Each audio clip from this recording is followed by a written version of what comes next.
नमस्कार सर्वांना, सर्व विद्यार्थ्यांना नमस्कार, मान्यवर जे आहेत त्यांनाही नमस्कार. दळवी साहेब आहे, मुकेश भाऊ, कुबल मॅडम, सगळ्यांना नमस्कार. तर मी तुम्हाला विनंती करते की आजचा षोडश वर्गाचा क्लास आहे त्याची सुरुवात करावी. Thank you sir. धन्यवाद मॅडम, धन्यवाद.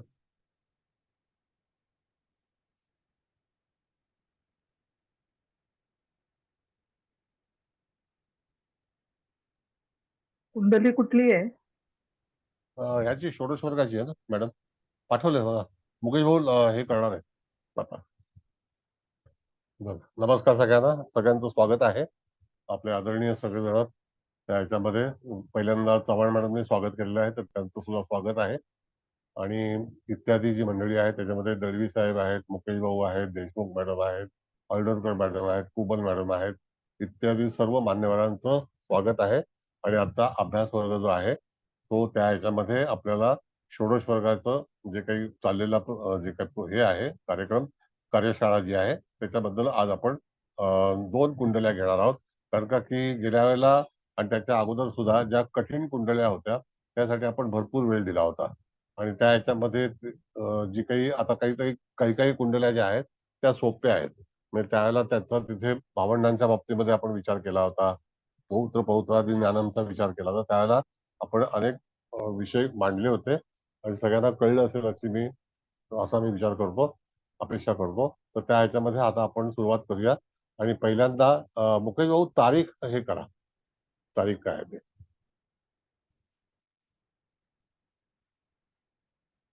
बघा ही तारीख आहे 22/5/1986 रात्री 11:55 मुंबई. कळलं का? आता ही तारीख आहे 22/5/86. सगळ्यांनी लिहून घ्या, कारण का की कुंडली तुम्हाला आता मी शेअर केली नाही, कारण शेअर केली तर भरपूर व्हॉट्सअपला जाईल, पण नंतर व्हॉट्सअप बॅन करतो, म्हणून ते हे केलेलं नाही. तर तुम्ही तारीख लिहून घ्या. त्या तारखेची कुंडली तुमच्या सॉफ्टवेअरमध्ये तुम्ही कोणत्या ह्याच्यात काढू शकता किंवा लॅपटॉपवर काढू शकता. आता कुंडली मांडली जाईल त्यावेळेला तुम्ही लक्षात ठेवा. आता मुख्य कुंडली जी आहे ती कुंडली मुकेश भाऊ मांडा. तर त्या ह्याच्यामध्ये ही ग्रहस्थिती लग्न कुंडली आहे आणि त्या लग्न कुंडलीच्या ह्याच्यावरती ते मकर लग्न आहे. आणि ही पूर्वी सुद्धा आपण कुंडली मांडली होती, तर त्याच आधारावरती मकर लग्न आहे. आणि धनस्थानामध्ये गुरु आहे, चतुर्थात राहू आहे, सूर्यबुधाची युती जी आहे ती पंचमात आहे, शुक्र षष्ठामध्ये आहे, चंद्र जो आहे तो दशमात आहे, शनी लाभस्थानामध्ये आहे आणि मंगळ जो आहे तो 12व्या स्थानामध्ये आहे. अशा तऱ्हेने त्या ठिकाणी कुंडलीचा आपण विचार केलेला आहे. आणि त्यानंतर आपण बघणार आहोत की दुसरी आणखी कुंडली जी आहे ज्याला आपण म्हणतो भाग्य आणि चतुर्थ स्थान, म्हणजे ज्याला आपण म्हणतो की वास्तव्य, म्हणजे त्याच्यातून कारग्रह. आता चतुर्थांश कुंडली मुकेश भाऊ लावा पहिला आणि त्याच्यानंतर मग आपण द्वादशांश कुंडली मांडू. तर ही चतुर्थांश कुंडली जी आहे ती जरा व्यवस्थित पाहून घ्या. त्याचा जो चतुर्थांश निघालेला आहे तो कर्क आहे. कळलं का? आता हा कर्क चतुर्थांश जो आहे तर त्या ह्याच्यामध्ये जातकाच्या जीवनामध्ये पूर्णपणे कोणत्या गोष्टी आपल्याला बघायच्या आहेत. तर भाग्यासाठी आणि रिहायशी मकान म्हणजे वास्तव्य याचा विचार या कुंडलीवरून केलेला आहे. तर तुम्हाला ते कळलं पाहिजे की याच्यामध्ये कारकग्रह जो आहे तो कोण आहे. तर कारकग्रह ज्या वेळेला आपण भाग्याचा विचार करतो त्यावेळेला भाग्याचा कारकग्रह जो आहे तो गुरु आहे. जरा वैयक्तिक आवाज बंद करा बाबा. भाग्याचा कारकग्रह जो आहे तो गुरु आहे. आणि त्या ह्याच्यामध्ये आपण ज्याला तिथे मकान म्हणू, म्हणजे ज्याला आपण म्हणू की त्या ठिकाणी एखाद्या व्यक्तीचं जे काही वास्तव्य आहे आणि प्रॉपर्टीज आहेत तर त्यावेळेला त्या प्रॉपर्टी राहत्या घराच्या बद्दलच्या प्रॉपर्टीज आहेत तर त्या आपण तिथे पाहणार आहोत. म्हणजे त्याकरता कारकग्रह जो आहे तो मंगळ आहे. पण पहिल्यांदा आपण भाग्यासंदर्भातील काही गोष्टी ज्या आहेत. आता भाग्य म्हणजे नेमकं लक्षात घ्या की आपल्याला भाग्याचा कोणता विचार करायचा आहे. भाग्य म्हणजे एंटायर जातकाच्या जीवनामध्ये आपण ज्या मूळ कुंडलीमध्ये नवम स्थान पाहतो, कारग्रह तिकडे सुद्धा गुरु आहे आणि इथे सुद्धा कारग्रह हा गुरुच आहे. आता त्यावेळेला जेव्हा तुम्हाला हे करायचं असेल तर तुम्हाला एक लक्षात ठेवलं पाहिजे की कारग्रह हा गुरु कोणत्या राशीमध्ये आहे. तर ह्या ह्याच्यामध्ये वृश्चिक राशीमध्ये कारग्रह उपस्थित आहे जन्माच्या वेळेला, म्हणजे ही जेव्हा कुंडली आपण बनवली चतुर्थांश कुंडलीच्या बाबतीमध्ये. त्यानंतर मुख्य आपण जर बघितलं तर हा जो गुरु आहे हा मूळ कुंडलीमधून कसा आलेला आहे, तर मूळ कुंडली कुंभ लग्नातला गुरु आहे, कुंभ राशीतला, आणि तो त्या ठिकाणी 25 अंश 17 कलेचा आहे आणि पूर्वा भाद्रपद नक्षत्राच्या दुसऱ्या चरणामध्ये आहे. आता तो जो डिटेल्सचा भाग आहे तो तुम्हाला तुमच्या सॉफ्टवेअरमध्ये सुद्धा मिळून जाईल, म्हणजे काही डिफिकल्ट नाहीये. मग आता याच्यामध्ये आपल्याला चतुर्थ स्थान हे महत्वाचं आहे, आणि ते कशासाठी आहे तर वास्तव्यासाठी, म्हणजे मकान, म्हणजे त्या ठिकाणी वास्तव्य. दुसरं, भाग्याच्या बाबतीमध्ये जातक हा कोणत्या माध्यमातून जातकाचं भाग्य येऊ शकेल. आता कोणतं माध्यम म्हणजे काय, की त्याला काम करतेवेळी कुठल्या तऱ्हेने काम केलं पाहिजे. तर एक लक्षात घ्या, प्रत्येक वेळेला राशीचा संदर्भ लावतो आपण, आणि त्याच याच्यामध्ये जसं की आपण षष्टांश पण शिकणार आहोत तसंच याच्यामधून तुम्हाला ह्या कुंडलीमध्ये स्पेशली गुरु हा वृश्चिक राशीमध्ये आलेला आहे, म्हणजे वृश्चिक चतुर्थांशामध्ये आहे आणि तो त्रिकोणामध्ये आहे. मग आता हा जातकाच्या याच्यामध्ये बघितलं तर भाग्यस्थानामध्ये त्या ठिकाणी त्याची स्वतःची रास आहे. म्हणजे त्या ठिकाणी जो काही भाग्येश आहे या कुंडलीतला आणि कारकग्रह जो आहे तो कारकग्रह सुद्धा आपल्याला पाहायचा आहे. तर तो गुरु आहे आणि तो वृश्चिक राशीत आहे. आता वृश्चिक राशी बाबतीमध्ये तुम्हाला बऱ्याच वेळेला अनेक गोष्टी सांगितलेल्या आहेत, पण तरी सुद्धा त्या ह्याच्यातून मी तुम्हाला त्याची साधारणतः कल्पना देतो, की वृश्चिक रास ही जी एक अशा तऱ्हेची रास आहे, ती संकटावरती विजय संपादन करेल, नाना तऱ्हेच्या संकटाला सामोरं जावेल, वादविवाद जीवनामध्ये होतील, हे कायमस्वरूपी त्याचं विश्लेषण आहे. कळलं का? आणि त्या ह्याच्यामध्ये बघितलं तर हा पंचम स्थानात हर्षल युक्त आलेला आहे असं आपण समजू. आता हा हर्षल युक्त आलेलाच आहे, जरा आतमध्ये घ्या मॅडम. हा हर्षल युक्त आलेलाच आहे, आणि विद्या कुलकर्णी त्यांना जरा होस्ट बनवा, त्याला पटापट घेत राहतील. तर मग त्या ठिकाणी आपल्याला पाहिलं पाहिजे की गुरु जो आहे तो गुरु कुठल्या क्षेत्राशी संबंधित जातकाच्या जीवनामध्ये कार्य करून देईल. आता गुरु हा भाग्याचा नक्कीच कारक आहे. वृश्चिक राशी आहे, तर वृश्चिक राशीमध्ये ज्या व्यक्तीचा जन्म आपल्या मूळ कुंडलीमध्ये वृश्चिक रास किंवा वृश्चिक लग्नामध्ये झाला असेल, तर त्याच्या कुटुंबातील जी काही व्यक्ती असेल ती कुठे ना कुठेतरी टेक्निकल टेक्नॉलॉजीशी संबंधित असणार.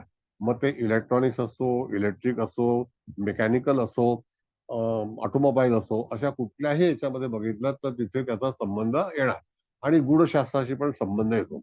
आता कधी कधी जातकाच्या जीवनामध्ये गूढशास्त्र सुद्धा हे त्याचं भाग्य असण्याची शक्यता असू शकते. म्हणजेच काय की जातकाचा जो काही मनाचा भाग आहे तो सुद्धा राहूयुक्त झाल्याने तो मेष राशीमध्ये याच्यामध्ये दशम स्थानामध्ये आलेला आहे. मग त्यावेळेला गुरु नंतर आपण बघितलं तर दशम स्थान हे त्याचं जे काही भाग्य आहे, म्हणजे कारोबार आहे, त्याचा विचार करतो. दुसरा भाग असा आहे की षष्ठ स्थानामध्ये आलेली राशी ही धनु आहे. मग धनु राशीचा अधिपती सुद्धा गुरुच आहे. म्हणजेच काय, अशी व्यक्ती तुमच्याकडे आल्यानंतर त्या व्यक्तीला भाग्याची दिशा सांगते वेळी तुम्हाला काय केलं पाहिजे, तर भाग्याची दिशा ठरवताना किंवा त्याचे जे काही भाग्य कशापासून उत्पन्न होईल किंवा निर्माण होईल, तर त्यावेळेला तुम्हाला असं सांगितलं पाहिजे की वृश्चिक राशीचा संदर्भ घेऊन पुढे त्याची वाटचाल करायची असते, आणि वाटचाल केली जाईल. मग आता त्यावेळेला जातकाचं वय हे फार महत्वाचं आहे की भाग्याची दिशा कोणती असेल.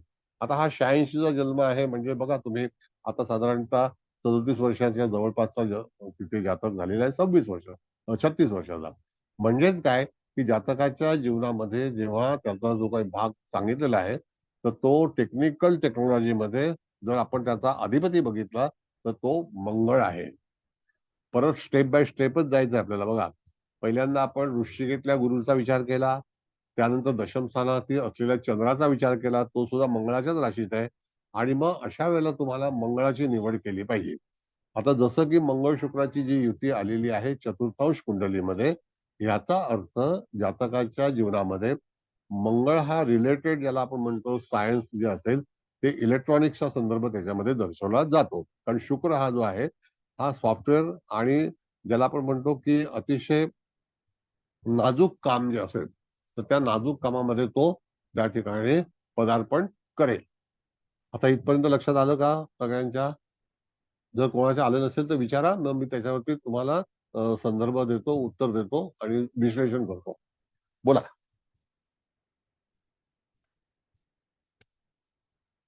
काही कळलं नसेल तर विचारा.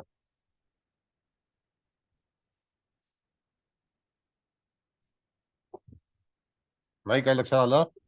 समजलं सर, समजलं. हो ना. मग आता Yes. इथे आपल्याला काय घ्यायचं आहे, तर तुम्हाला एक तर लक्षात घ्या की according to planet, according to zodiac, तुम्हाला त्या कामाचं जे काही विश्लेषण करता आलं पाहिजे, त्याचा संदर्भ घेता आला पाहिजे. म्हणजेच काय की नेमकं त्यावेळेला जातक हा कुठल्या व्यवसायाशी किंवा शास्त्राशी संबंधित त्याचं भाग्य निर्माण करू शकतो. आता जर हाच गुरु जर समजा मकर राशीत आला असता, तरी सुद्धा मकर राशी जी आहे ती मेकॅनिकल इंजिनिअरिंग, लोखंड अशा संदर्भामध्ये मोडते. हाच गुरु जर कर्क राशीमध्ये आला असता, तर हा कर्क राशीमध्ये गुरु उच्चीचा झाला असता. षोडश वर्ग आणि षडवर्गामध्ये पण ग्रह जो आहे तो जेव्हा उच्च होतो त्यावेळेला त्याचं पण फलादेश एक वेगळ्या तऱ्हेचा असतो. मग तिथे जर आपण बघितलं तर कर्क राशीचं भाग्य कसं आहे, तर कर्क राशी ही जी आहे ती मुळातच सोशल राशी आहे, सेवाकारी आहे.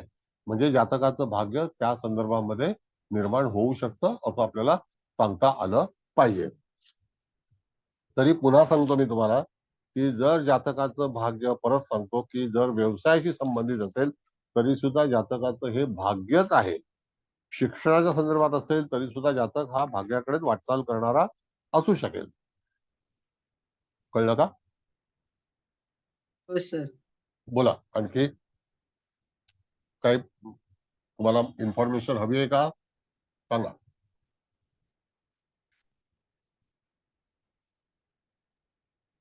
हे कळलं सगळ्यांना बरोबर? सर थोडंसं सांगता का? मला जरा उशीर झाला जॉइन हा. म्हणजे फोनच्या प्रॉब्लेममुळे. बर, काय हवंय आपल्याला मॅडम? म्हणजे मला मी आत्ताच एकदम हे जॉइन झाले, तर मला हा. सुरुवात म्हणजे थोडं सुरुवातीला म्हणजे ही जी चतुर्थांश कुंडली आहे त्याचा कारकग्रह जो आहे हा हां. कारकग्रह गुरु आहे. तर हो आपल्याला सर. कुठलेही जे काही चतुर्थांश म्हणजे काय, तर भाग्याचा विचार केला जातो. मग आता भाग्याचा विचार करतेवेळी तुम्हाला भाग्यकारक ग्रह कोण आहे आणि कारक ग्रह कोण आहे, तर प्रत्येक कुंडलीला कारक ग्रह हा आपण विचार केलेला आहे. कळलं का? तर त्याचप्रमाणे गुरु हा भाग्याचा कारक आहे आणि भाग्याची दिशा हा गुरु ठरवतो. म्हणून त्या ठिकाणी आपल्याला असा विचार करणं गरजेचं आहे. मग आता तो कोणत्या राशीत बसलाय, तर तो वृश्चिक राशीत आहे. तुम्हाला कुंडली सांगितली होती, कुंडली दिसते का बरोबर मॅडम? हो सर, कुंडली लिहून घेतली मी. गुड. मग तो वृश्चिक राशीमध्ये आहे. मग वृश्चिक राशीचा संदर्भ कसा येतो, का तो टेक्निकल टेक्नॉलॉजीच्या संदर्भातला असेल. मग अशा वेळेला कुठली दिशा धरावी, कळलं का? तर जातकाने वृश्चिक राशीच्या संदर्भात येणारे जे काही कला, विज्ञान ह्या ज्या सगळ्या गोष्टी असतील, तर विज्ञान हे खरं बघितलं तर मेष आणि वृश्चिकेकडे आलेलं आहे. तर त्यातून तो सायन्सचा रिलेटेड जातक असू शकतो आणि त्याला तिथे ते काम करणं गरजेचं आहे. मग अशा ठिकाणी तुम्ही त्याला मार्गदर्शन करू शकता की तुझं नशीब जे आहे ते नशीब टेक्नॉलॉजीशी संबंधित आहे. आता हा जन्म जो आहे तो 86चा आहे, म्हणजे हा जातक किती वर्षाचा आहे, तो 36 वर्षाचा आहे. तर 36व्या वर्षी तो जर आपल्याकडे तो जर फेल होऊन आला असेल किंवा कुठल्या कामामध्ये त्याला यश मिळालं नसेल, तर तुम्ही त्याला गाईडलाईन देऊ शकता की तुझ्या जीवनामध्ये अशा तऱ्हेचं कार्य केल्यानंतर तुला चांगल्यापैकी यश मिळू शकेल. प्रत्येक मनुष्य जेव्हा आपल्याकडे येतो ज्योतिषाकडे, त्यावेळेला तो कदाचित वाट चुकलेला असतो आणि त्याच आधारावरती त्याला आपल्याला मार्गदर्शन करायचं असतं. हा एक नियम आहे. कळलं का? मग अशाच वेळेला जातकाच्या जीवनामध्ये ज्या काही घडामोडी होणार असतील किंवा झालेल्या असतील, त्याची जी काही कुंडली कथन करायचं असतं, तो हा एक प्रकार तुम्हाला मी सांगितलेला आहे. आता लक्षात आलं तुमच्या? हो सर. हा. Sir thank you. हो. ओके, धन्यवाद. बरं, आणखी काही कोणाला नाही कळलं असं आहे? सर एक पहिल्यांदा विचारू? हा बोला मॅडम. सर हाच गुरु आता जो वृश्चिक राशीमध्ये आहे चतुर्थांश कुंडलीमध्ये, तो जर सिंह राशीत आला असता तर बरोबर. त्याचा कल कोणत्या दिशेने असता सर? हा, आता सिंहराज ही जी आहे ती प्रशासन ऍडमिनिस्ट्रेशनचं कारक राशी आहे. मग हो. आता अशा वेळेला जातकाचं भाग्य यदा कदाचित प्रशासकीय शिक्षण किंवा एखादं मॅनेजमेंट आहे, मॅनेजर आहे, MBA आहे, ऍडमिनिस्ट्रेशन आहे, अशा सगळ्या गोष्टीमध्ये तो तिथे जाऊ शकतो. आणि कसं आहे की जगामध्ये एक नियम आहे की एखादं जे काही मॅनेजिंग असतं, सगळी यंत्रणा मॅनेज करणं ज्याला आपण म्हणतो, तर ती सिंह राशीकडे आणि सूर्याकडे जास्तीत जास्त सोपवलेली आहे. मग आता समजा तुम्ही एखाद्या सोसायटीमध्ये राहता, तुम्ही मॅनेजिंग कमिटीमध्ये असता, तसंच हा जो सूर्य आहे तो अधिकार पदावरती नेणारा ग्रह आहे. आणि आजपर्यंत जेव्हा मोठमोठे डायरेक्टर्स वगैरे आहेत, तर ह्या डायरेक्टर्स लोकांच्यामुळे त्या कंपन्या चांगल्यापैकी प्रॉफिटमध्ये होतात. मग त्याला सुद्धा एक मार्गदर्शन आणि प्रशासकीय आणि मॅनेजमेंटचा कारक म्हणून समजलेला आहे. म्हणजे थोडक्यात चतुर्थांश कुंडलीमधला सिंह राशीतला गुरु हा उच्च पदावरती घेऊन जाण्यासाठी उपयुक्त ठरेल असं म्हणू शकतो आपण? 100% 100%. आपण जसं गेल्या वेळेला पाहिलं होतं की गुरु हा कुठल्याही स्थानात आणि कोणत्याही राशीत जरी असेल, तर त्यावेळेला त्याचं जे काही कार्य आहे, तर ते कार्य तो निश्चितच त्याला यश देतो. फक्त त्याला एक विरोध नसावा, म्हणजे राहू केतू युक्त, शनियुक्त जर असेल, तर कालांतराने त्या ठिकाणी जातकाच्या जीवनामध्ये विलंब होतो. अच्छा. आणि मग गुरुचे जे नियम आहेत ते 36 वर्षामध्ये आहे, 24 वर्ष आहेत. आता एखादा जातक समजा 24व्या वर्षी कार्याला सुरुवात करतो, पण त्याला ताबडतोब त्या 24व्या वर्षी यश मिळत नाही. बरोबर, ते ग्रीप पकडता येत नाही त्याला त्यावेळेला. हा, ती ग्रीप मिळत नाही. मग अशा वेळेला जर समजा तुमच्याकडे एखादी व्यक्ती आली, तर त्याला व्यवस्थित रितसर जर समजा तुम्ही गाईडलाईन दिली, तर तुम्हाला ते मार्गदर्शन करता आलं पाहिजे. आणि तुम्हाला पहिल्यांदा नियम असा आहे मॅडम, की आता तुम्ही उच्च दर्जाचे ज्योतिषी आहात, तर त्यावेळेला तुम्हाला सगळ्या राशींची जी तत्व, महत्व, अभ्यास, भाग्य, दिशा, या सगळ्या गोष्टी आपण बेसिक विचार केला. गोष्टींचा हो, व्यवस्थित हो. येस. आणि बरोबर. काय आपल्या पूर्वाचार्यांनी जसं जसं युग होतं, त्या युगाला जसं बघितलं आपण, तर ही टेक्नॉलॉजी आली. आता अमेरिकेमध्ये शिक्षण घेणारे लोक आहेत. मग त्यांना भिन्न भिन्न तऱ्हेचे जे अभ्यास वर्ग आहेत, ते आता नवीन नवीन प्रत्येक महिन्याला नवीन नवीन अभ्यासक्रम सुरू होतात. नवीन नवीन. कळलं का? मग आता त्या ह्याच्यामध्ये नवीन टेक्नॉलॉजी येते, तर त्याच्यामध्ये जातकाने जर अभ्यास केला तर त्याचा भाग्योदय होऊ शकेल. बरोबर. कळलं का? हो मग सर. आता एक इंटेलिजंट म्हणून एक अभ्यासक्रम आलेला आहे, तर त्याच्यामध्ये मनुष्य कसा हुशार होऊ शकतो, डीप फोटोग्राफी वगैरे म्हणून अशा तऱ्हेचं हे आहे. तर बरेच कार्य अजून येणार आहेत, बऱ्याचशा गोष्टी येणार आहेत. हो. आता जर समजा एखाद्या वेळेला तुम्हाला पायलटच्या बाबतीत विचारलं, तर त्या ठिकाणी पहिल्यांदा अभ्यासक्रम जो आहे तो सायन्स रिलेटेडच आहे. हो कळलं सर, का? हा एरोनॉटिकल म्हणजे हा एरोनॉटिकल इंजिनिअरिंग जे आहे, पण ते तुम्हाला मंगळाच्या आणि कुंभ राशीच्या क्षेत्रातीलच आहे. अच्छा, बरं.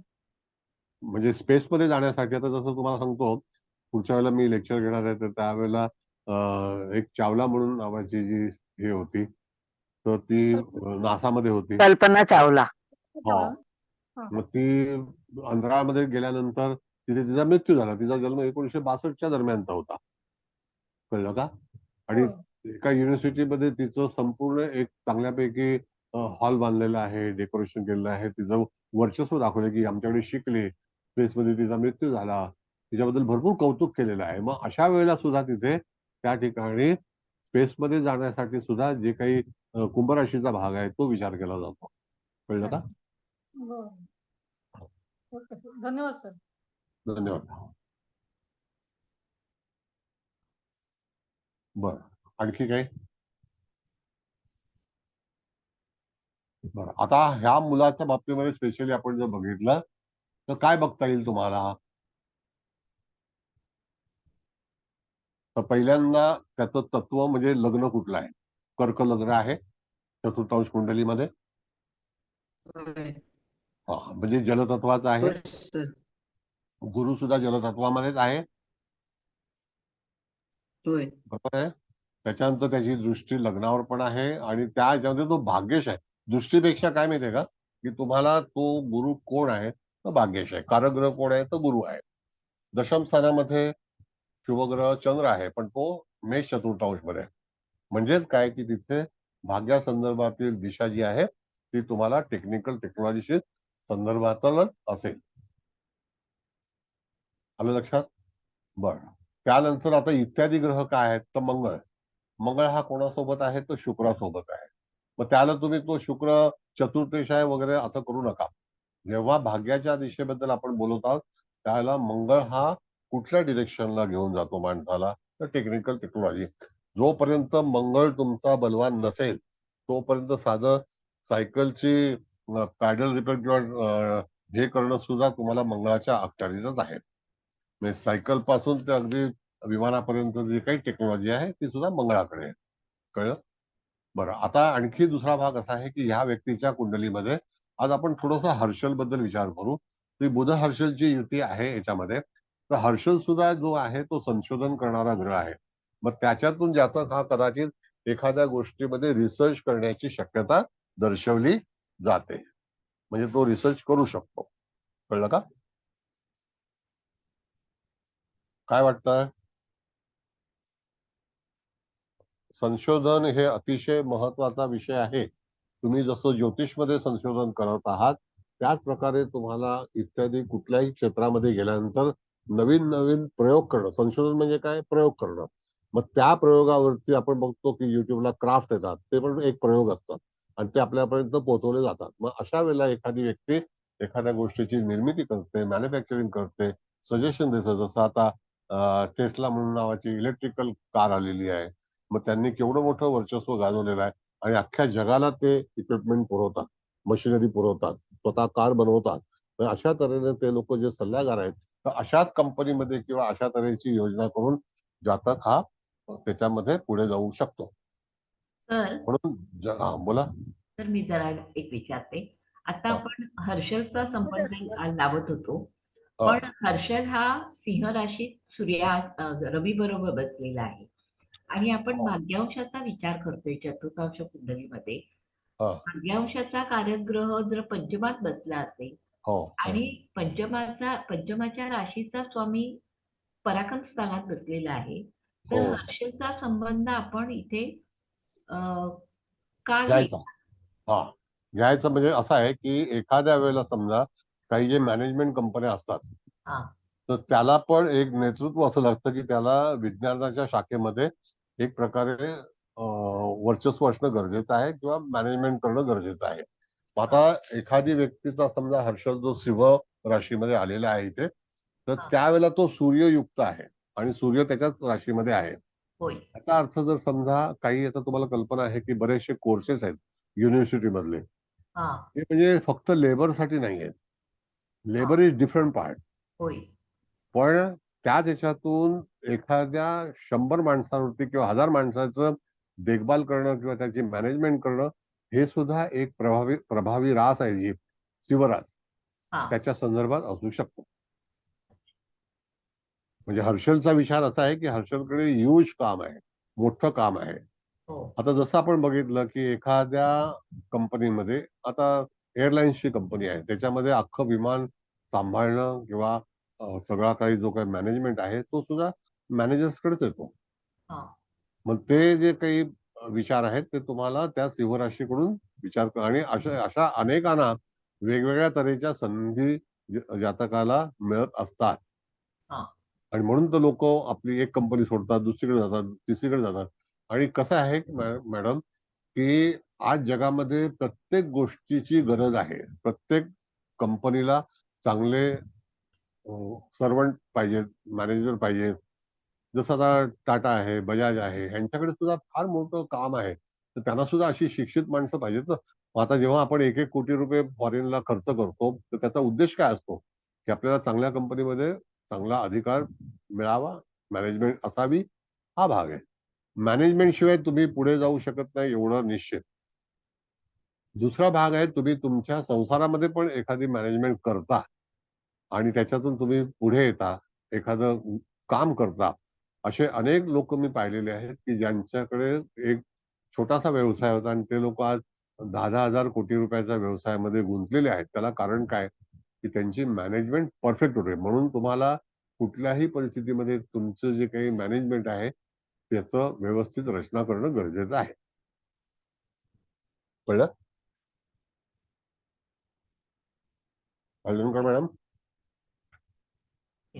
हो सर हो सर म्हणजे आपण इथे त्याचं भाग्य ज्या क्षेत्राशी निगडित आहे त्याच्यामध्ये सूर्य हा मॅनेजमेंटचा कारक असल्यामुळे आपण Yes. सूर्याशी निगडित हर्षल आल्यामुळे त्याचं सुद्धा त्याच्यामध्ये इन्व्हॉल्व बरं. करून घेतलं.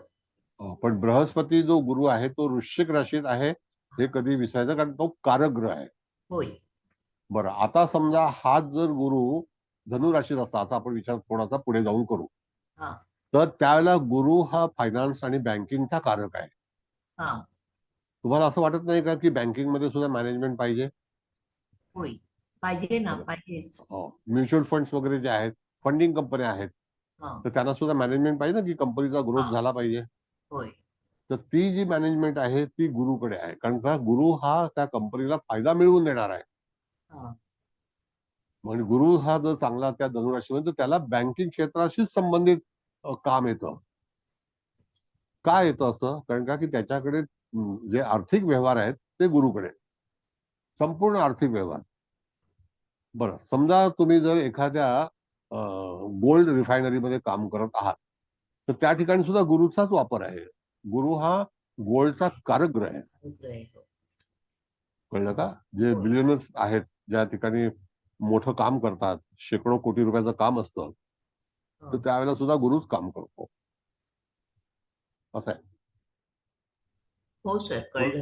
म्हणून सगळे ग्रह जे आहेत, आता समजा हा शनी आहे इथे, हा शनी कधी कारक ग्रह होऊ शकतो, की ज्यावेळेला समजा तो भाग्यामध्ये असेल, तो लग्नामध्ये असेल, तर जातकाची निवड आपल्या व्यापारामध्ये किंवा भाग्याच्या दिशेकडे ही शनीच्या अंतर्गत येणारी जी काही कार्य आहेत त्याशी संबंधितच तो मनुष्य काम करू शकतो. आणि हळदणकर मॅडम, एकही मनुष्य असा नसेल की ज्याच्या कुंडलीमध्ये शनी समजा बलवान आला तर त्याचा परिचय लोखंडाशी संबंध आणि हेवी इंजिनिअरिंगशी येणारच येणार.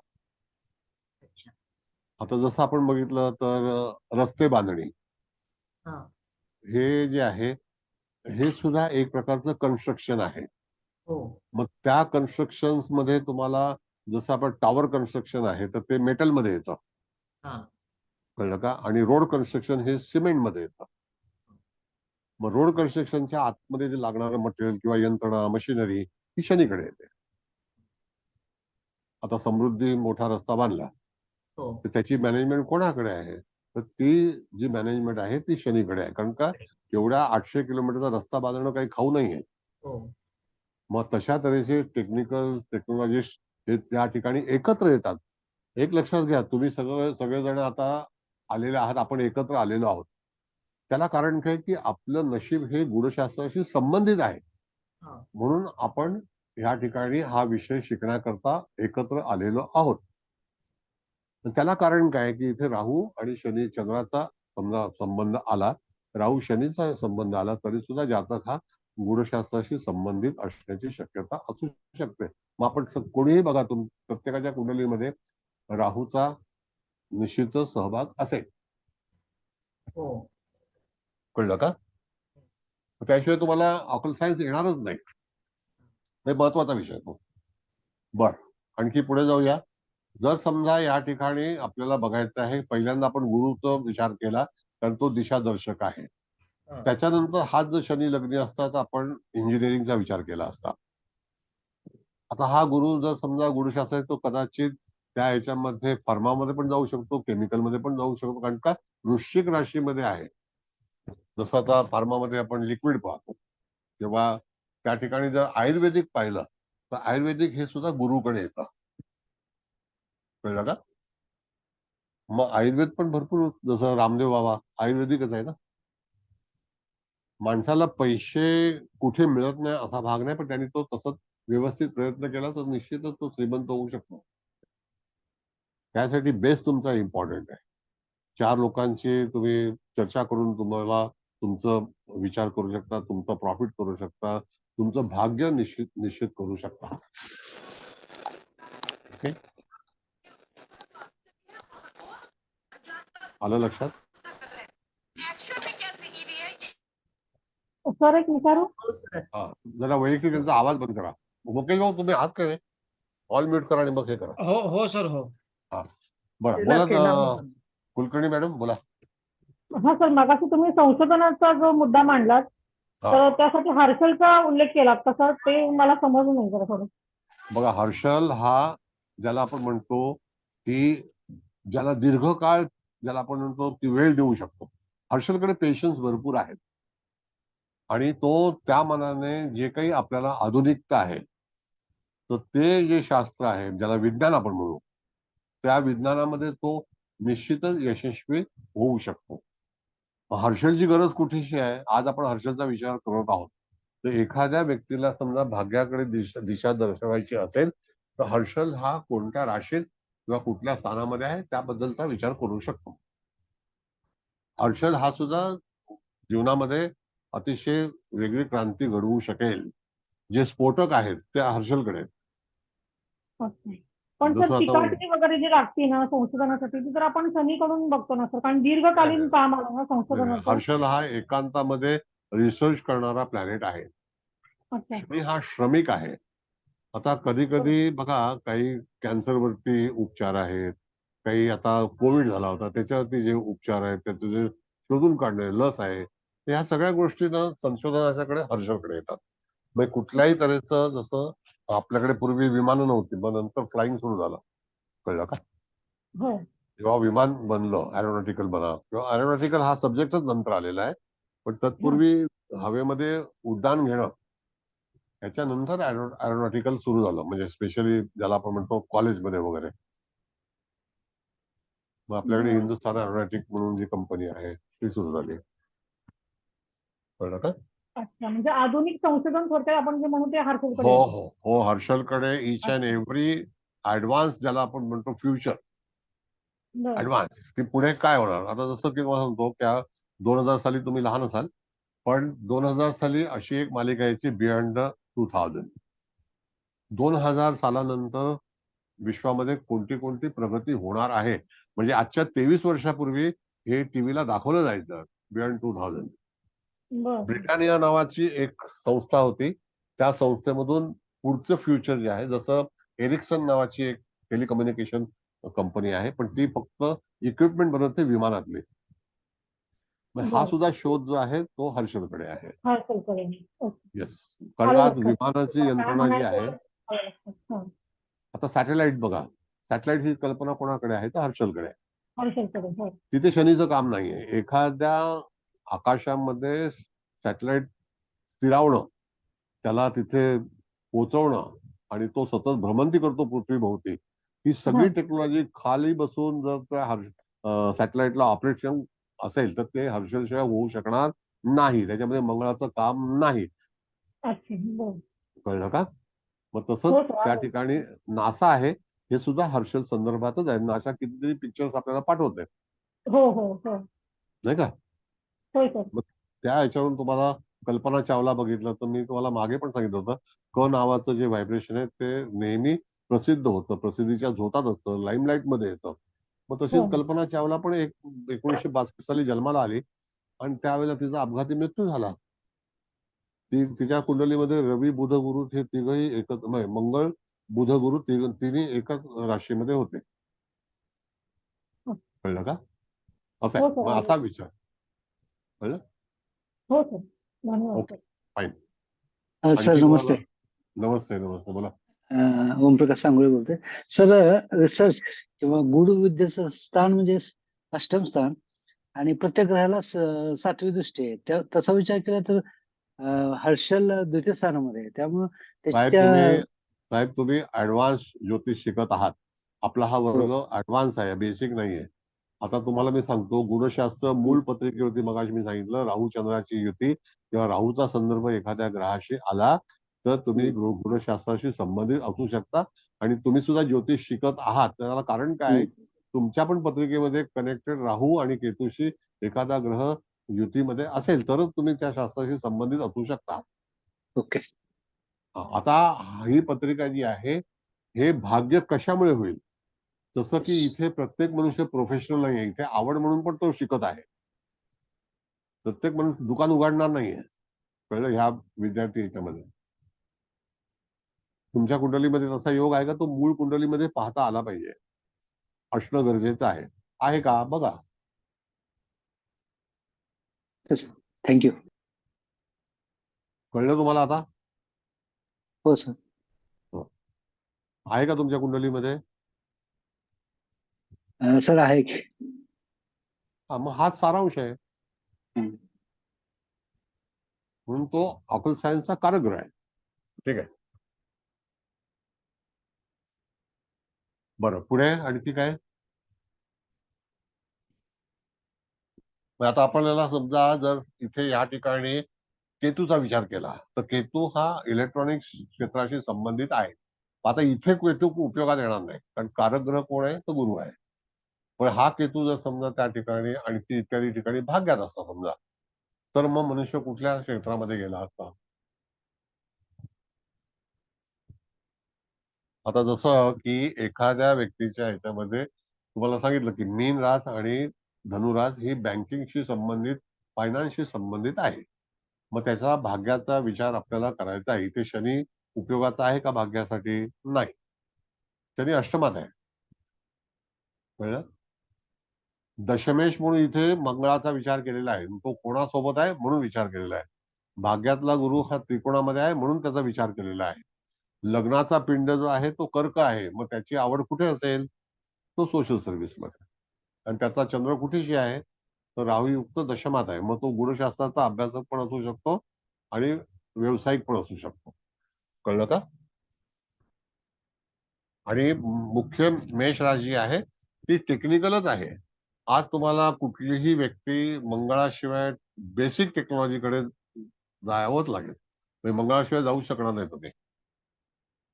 मग ते मेकॅनिकल असू द्या, आणखी इंजिनिअरिंग असू द्या, कुठलंही असू द्या. बरं, पुढे आणखी तुम्हाला कळलंय का नाही कळलं? मग पुढे जायचं आपल्याला. सांगा. कळलं सर. Okay, fine. बरं, आता आपल्याला माईक कशाला चालू करतोय? रिहायशी मकान ज्याला आपण म्हणतो, म्हणजे तिथे वास्तव्य ज्याला आपण म्हणतो की प्रॉपर्टी. आता प्रॉपर्टीचा कारक कोण आहे? तर मंगळ आहे. स्थान कुठलं आहे? तर चतुर्थ स्थान आहे. भाग्याचं स्थान कुठलं आहे? तर भाग्यस्थान आहे, म्हणजे नवम स्थान आहे. मग आता इथे आपण बघितलं तर एखाद्या वेळेला जातकाच्या जीवनामध्ये प्रॉपर्टी कशा संदर्भात होईल? तर राशी जी आहे ती कन्या आहे. कन्या राशी ही जी काय दर्शवते आपल्याला? त्या ठिकाणी मंगळ आलेला आहे, दशम स्थान आलंय, तर ती व्यावसायिक प्रॉपर्टी दर्शवते. चतुर्थ स्थानातली जर काही प्रॉपर्टी पाहायची असेल तर तिथे शुक्र हा मंगळयुक्त आहे. बघा, चतुर्थ स्थानाचा अधिपती कोण आहे? मंगळयुक्त आहे. नाहीये का? मग प्रॉपर्टी होईल का? मग प्रॉपर्टी निश्चित होईल. कळलं का? प्रॉपर्टी निश्चित होईल. का होईल? कारण चतुर्देश मंगळयुक्त आहे.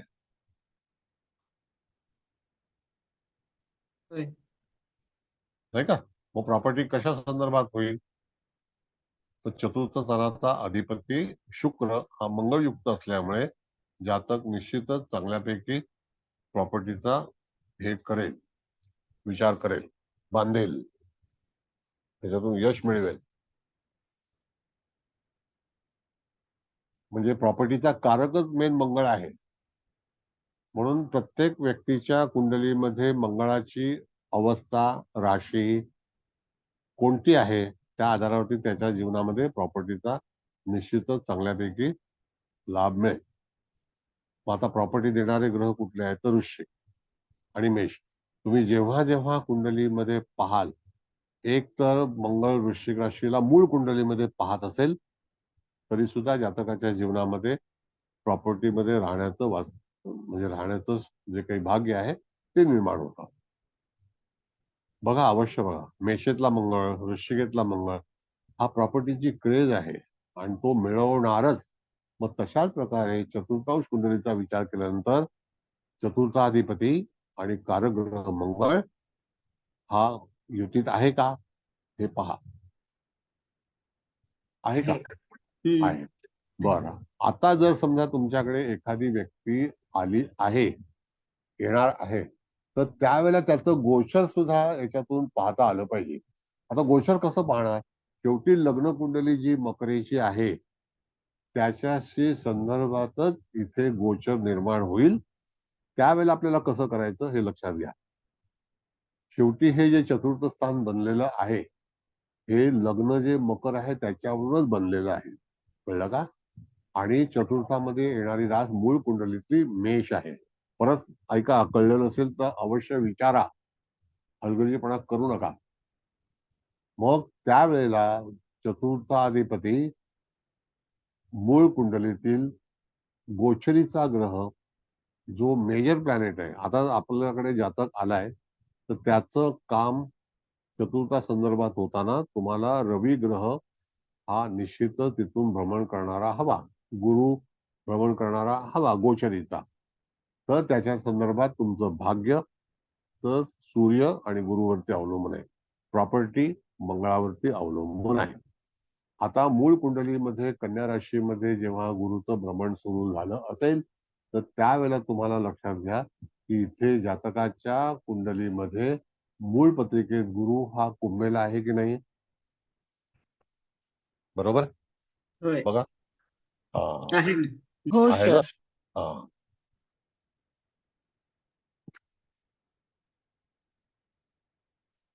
मग आपण कशाबद्दल बोलत आहोत तर भाग्याबद्दल.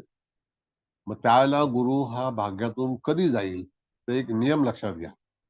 मूळ कुंडलीतला जसं कुंभेतला गुरु आहे तो कन्येमध्ये त्याच्या कितव्या वर्षी येईल, म्हणजे पहिल्यांदाच 12 वर्ष झाली आणि दुसऱ्या 12 वर्षांमध्ये साधारणतः आपण बघितलं तर 6, 12 आणि 6, 18, 19व्या वर्षी जातक आपल्या भाग्याला सुरुवात करेल. मग ती समजा शाळा कॉलेज करून करेल. काही काही वेळेला लोक अमेरिकेमध्ये जातात आणि कॉलेज करतात आणि पार्ट टाइम मग जॉब करतात. तसा पण प्रसंग जेव्हा जातकावरती येतो त्यावेळेला तुम्हाला असा गोचरीचा विचार केला पाहिजे.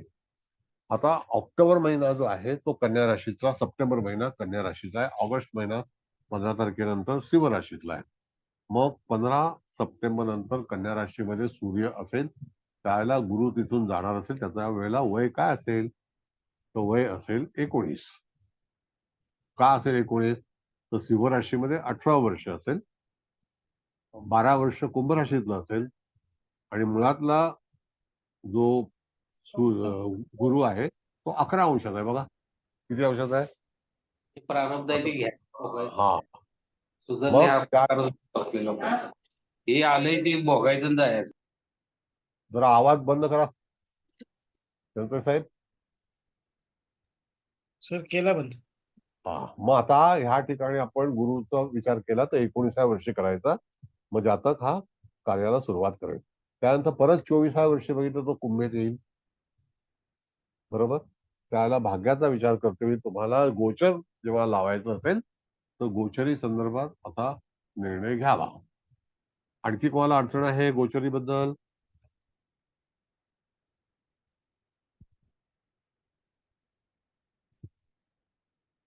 काय वाटतं गोचरमध्ये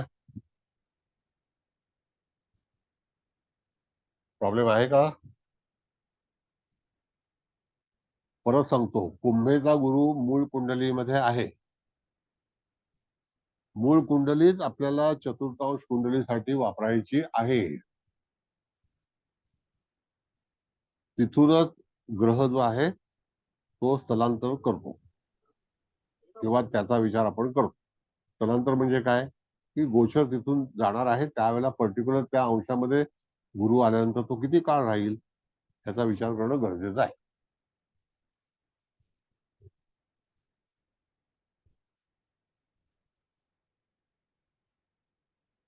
नाही कळलं? समजलंय सर. हा, नाही गोचर थोडस कसं असतं मॅडम की कठीण आहे. पण तुम्ही सांगताय ना, व्यवस्थित सांगताय, कळतंय. नाही इत्यादी लोकांना पण कळलं पाहिजे ना. होय. सर रवीचं काय सांगितलं सर तुम्ही? काय म्हणता मॅडम? रवीच्या गोचर बद्दल काय हा, सांगितलं? रवी म्हणजे आता बघितलं आपण मूळ कुंडली जी आहे ना मॅडम ती कन्या लग्न मकर लग्नाची आहे, बरोबर आहे की नाही? हो तर भाग्यातून जेव्हा गुरु जाईल तो वयाच्या 19व्या वर्षी जाईल. बरोबर. मग त्यावेळेला त्याला ब्रेक मिळेल मूळ कुंडलीतला. अच्छा. मग कधी कधी जातक हा जो आहे तो शिक्षण घेता घेताच काम करतो पार्ट टाइम. ती पण एक भाग्याला सुरुवात आहे. आणि आता जी मुलं अमेरिका किंवा लंडन ऑस्ट्रेलियामध्ये जातात त्यांना पार्ट टाइम काम करावंच लागतं आणि त्या देशामध्ये पार्ट टाइम जॉबची सवलत आहे, उपलब्धता आहे. अच्छा. भारतामध्ये पण काही लोक कॉलेज करून जॉब करतातच, ज्याला पोटाची गरज आहे तो करतो. हो. स्थानिक लोक करत नाहीत.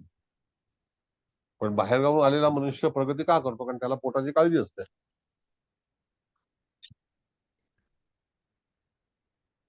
हम्म. ठीक म्हणून आहे. जे अमेरिकन स्थानिक आहेत ते काम नाही करत, पण बाहेरचे लोक चांगलं काम करतात. हो.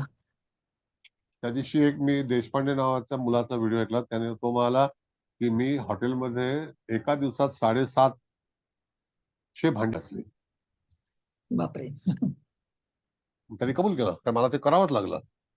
काही काम करतात सर तिकडे लोक. हो हो करतात. डिलिव्हरी करतात, पिझ्झा हट करतात, रेस्टॉरंटच्या मागे काम करतात, किचन मध्ये करतात, भांडी घासतात. त्यांनी सरळ सांगितलं. ओके, मालाडचाच मुलगा आहे तो. खर्चच इतका जास्त आहे सर, ते करावंच लागतं त्यांना. हो हो, मालाडचाच मुलगा आहे, शंकर गलीतला. हम्म.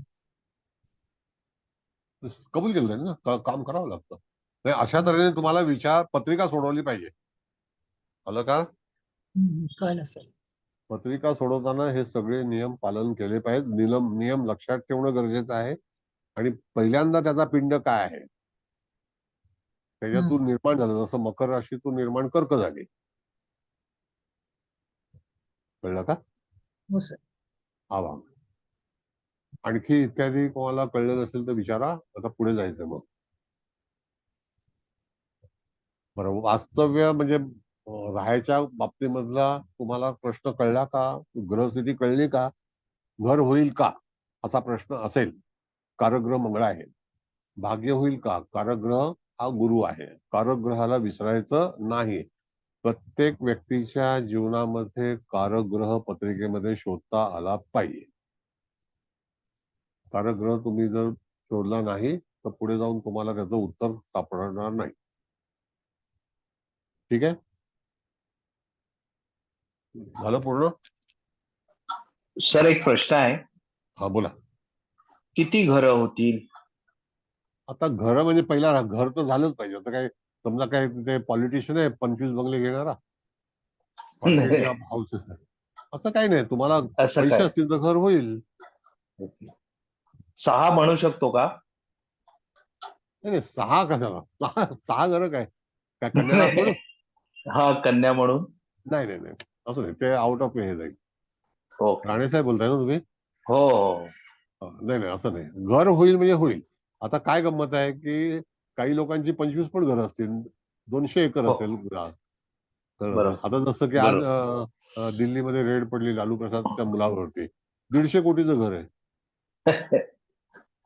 हा, आणि ते भ्रष्टाचारातून काहीतरी कमावलं जातं. ती न्यूज आहे. आज त्यांना हो. कोर्टाने सांगितलं की याच्यावरती पोलीस कस्टडी घ्या म्हणून. आता सकाळ दुपारी 12 वाजताची केस आहे सुप्रीम कोर्टात. मग त्यावेळेला घरं आली आणि घरं गेली पण. असं आहे ते. अच्छा, कमर्शियल प्रॉपर्टी वगैरे बघायची असेल तर कसं काय करावं कमर्शियल लागेल सर? प्रॉपर्टीच्या ह्याच्यामध्ये आपला हा जो भाग आहे ना राणेसाहेब, हा तो आहे मकान. मकान. अच्छा, ओके. मकान ठीक आहे, म्हणजे ठीक मकान. आहे. आता मकान म्हणजे कमर्शियल म्हणजे दुकान. कळलं का? आता कमर्शियल कडे जायचं असेल तर त्याला दशमांश कुंडली पण आपण शिकलेलो आहोत, पण आता शिकणार आहोत पुन्हा. तर ओके. त्यावेळेला तुम्हाला दशम स्थान आणि ज्याला आपण 10th हाऊस म्हणतो ते कमर्शियल आहे. बरोबर बरोबर. आणि दुसरा भाग कसा आहे राणेसाहेब की जेव्हा एखादं मल्टिपल जेव्हा काम करतो मनुष्य, त्यावेळेला तो इंडस्ट्रीज मध्ये इंडस्ट्रियलिस्ट असतो. तर त्यावेळेला तो नंबर ऑफ कंपनीज तयार करतो, नंबर ऑफ बिझनेस तयार करतो. बरोबर. त्याला ह्यूज क्वांटिटीमध्ये काम करायचं असतं. आता जसं बघितलं आमच्याकडे मुंबईला म्हणजे आपल्याकडे तुम्ही पण मुंबईचं आहे, तर भिवंडीला बघितलं तुम्ही तर नंबर ऑफ गोडाऊन्स आहेत, बरोबर. वेअर हाऊसिंग आहे, लॉजिस्टिक्स आहेत. त्याला कारण काय आहे की तिथे आता बंदर झालेलं आहे JNPT. तिथून ते सगळं माल स्टॉक करावा लागतो. आणि असं फार मोठं आता जसं अमेझॉन वगैरे सगळं माल तिथे स्टॉक करतात. अनेक लोकांच्या त्या प्रॉपर्टीज आहेत. तुम्ही बिलीव्ह करणार नाही की एक व्यक्तीची प्रॉपर्टी 10,000 कोटी रुपयाची आहे त्याच प्रांतात. 10,000 कोटी रुपये काही कमी झाले?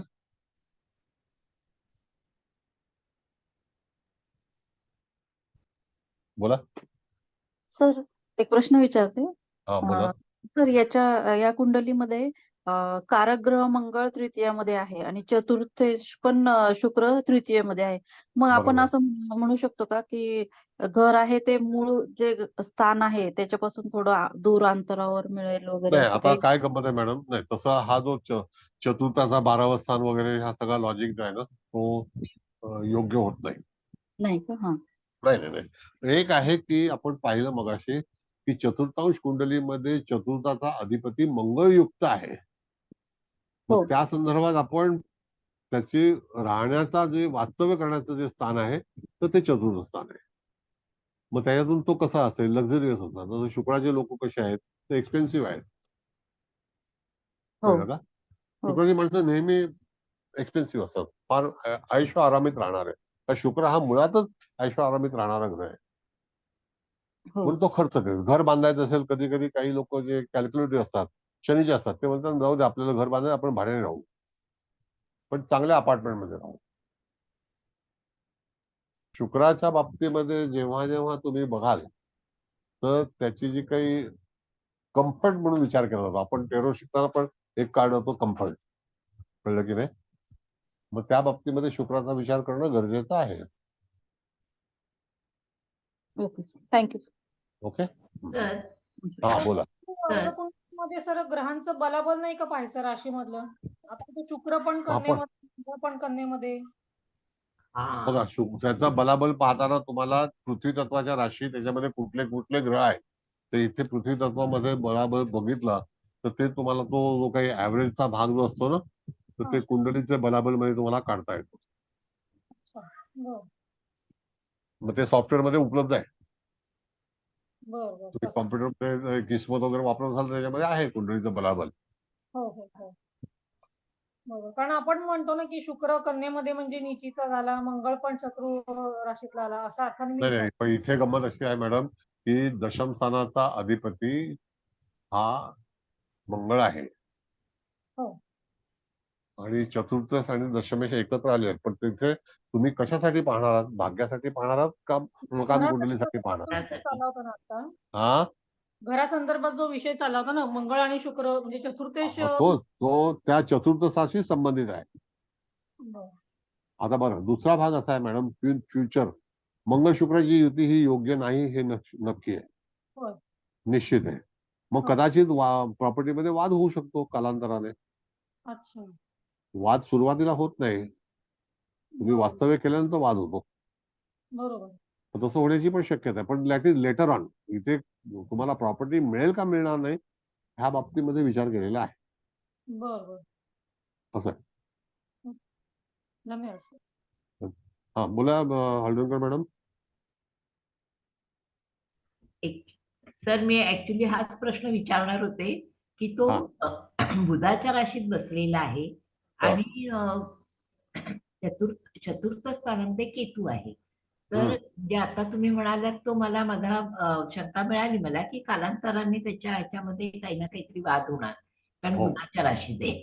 कारण आपण कारकार्थ आणि म्हणजे हे षोडश कुंडल्याच्या इथे आपण रास ही जास्त महत्वाची धरतो. मग मंगळ आणि बुधाची रास याच्यात तुम्ही म्हणालात तसं कालांतराने काही ना काहीतरी प्रॉब्लेम मंगळ शुक्र आणि बुधाची रास यांनी येतील. त्यामुळे माझं उत्तर मला मिळालं. ठीक आहे, आता कसं आहे मॅडम सांगतो मला मी, जसं की हे मकर लग्न जे आपण उदित लग्न आहे, बरोबर आहे? होय.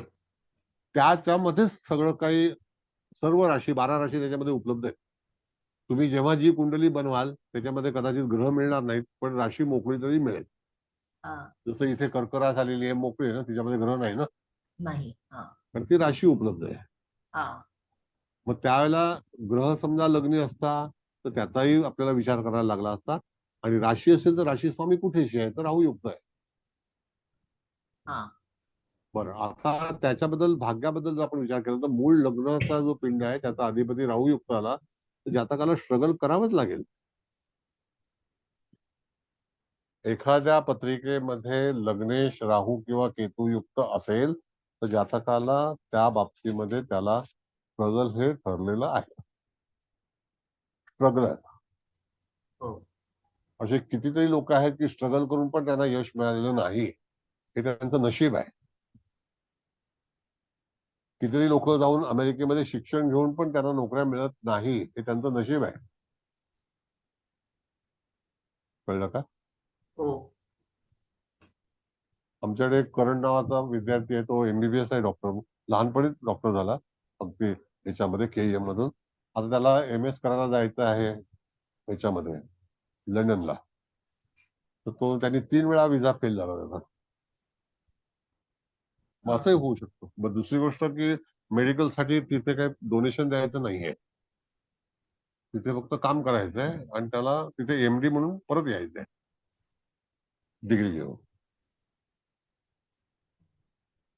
काही लोक वकील असतात, मग तिथे बॅरिस्टर डिग्री मिळते. आपल्याकडे ऍडव्होकेट आहे, तिथे बॅरिस्टर आहे. या सगळ्या गोष्टी तुम्हाला माहिती हव्यात जागतिक. बरं, आता हे झालं चतुर्थांश, कारण पुढची कुंडली घ्यायची आहे. त्याच्यातले प्रश्न आहेत का काही? आता द्वादशांश कुंडली घ्यायची आपल्याला. आई वडील आणि जीवन, म्हणजे आई वडिलांचं जीवन आणि त्यांचं आरोग्य. आता आई वडिलांचं जीवन म्हणजे रवी हा पिताकारक आहे. मुकेश भाऊ कुंडली लावा, द्वादशांश कुंडली लावा.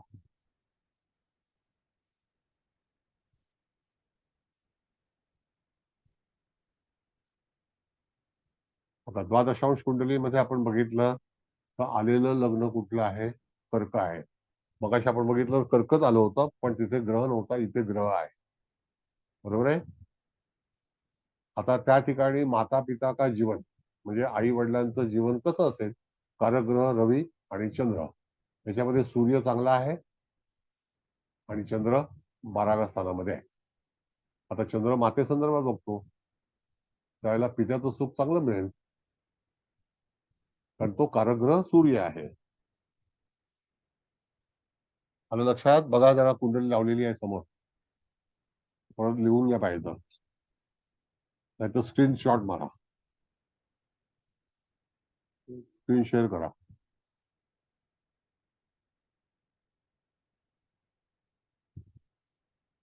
काय वाटतंय?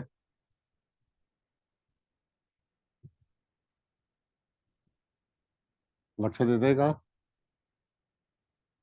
हो सर, छान हा. समजतंय. बरं, ठीक आहे. आता बघा, आलेलं कर्क लग्न आहे. व्यवस्थित विचार करा. जातकाची अटॅचमेंट कोणाशी असेल तर चंद्राचा कारक ग्रह म्हणजे काय आहे? कर्क राशीचा चंद्र आहे की नाही?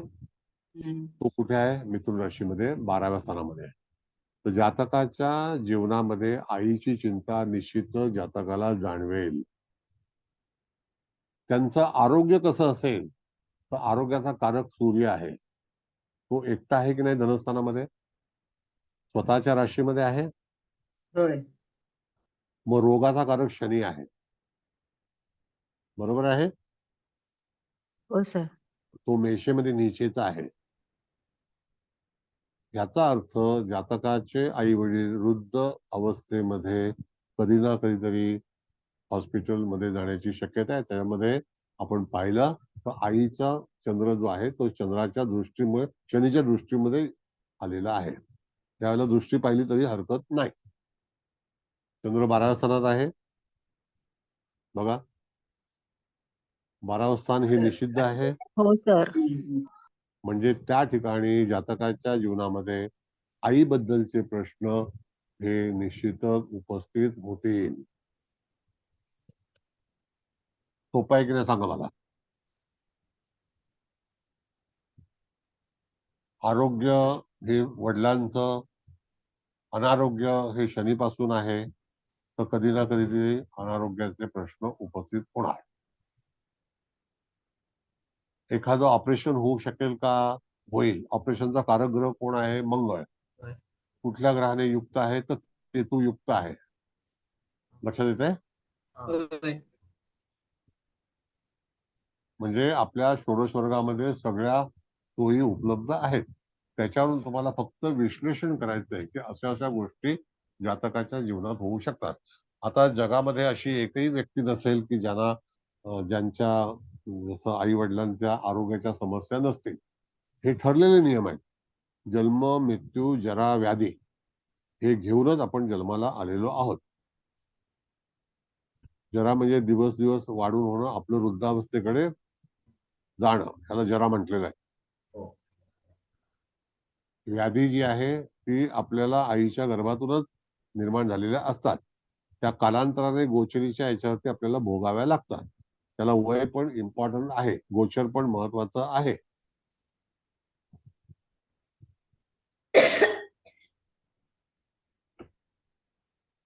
बघा, विचार करा आणि ठरवा मनातल्या मनामध्ये की खरोखर काय आपल्याला पाहिजे. कुंडली पाहताना सगळ्या अँगल्सने तुम्हाला कुंडली पाहिली पाहिजे. इथे काय लिहिलंय, माता पिता और उनका जीवन, त्यांचं जीवन कसं असेल आणि त्यांचं स्वास्थ्य. आता बघा, इथे वडिलांच्या बाबतीमध्ये जर आपण विचार केला तर त्यांचं जीवनामध्ये आणखी दुसरा भाग असा आहे की त्यांची आर्थिक स्थिती कशी असेल. याबद्दलचा प्रश्न येऊ शकतो की नाही मला सांगा. येऊ शकतो. हो सर. हा, मग तिथे गुरु बघितला पाहिजे आपल्याला. गुरु हा धनुराशीमध्ये आहे, सूर्य सुद्धा सिंह राशीमध्ये आहे. तत्व कुठलं आहे, अग्नितत्व. शनी जो आहे तो सुद्धा अग्नितत्वामध्ये आहे. हो हो सर. म्हणजे निश्चित जातकाच्या जीवनामध्ये वडिलांची किंवा कुटुंबाची आर्थिक स्थिती कधी ना कधीतरी अप अँड डाऊन येण्याची शक्यता आहे. ताबडतोब तुम्हाला डोक्यात सुचलं पाहिजे की जिथे सूर्याचं पाहिलं गुरु पण चांगला आहे म्हणजे आर्थिक स्थिती येणार, पण शनी बाधाकारक असेल, बाधा आणणार. शनीचे नियम ठरलेले आहेत. गुरु सूर्य हे अत्यंत अभिमानी ग्रह आहेत. मग कधी कधी त्यांच्यामध्ये जर समजा दोष आणायचे असतील तर शनीच काम करेल.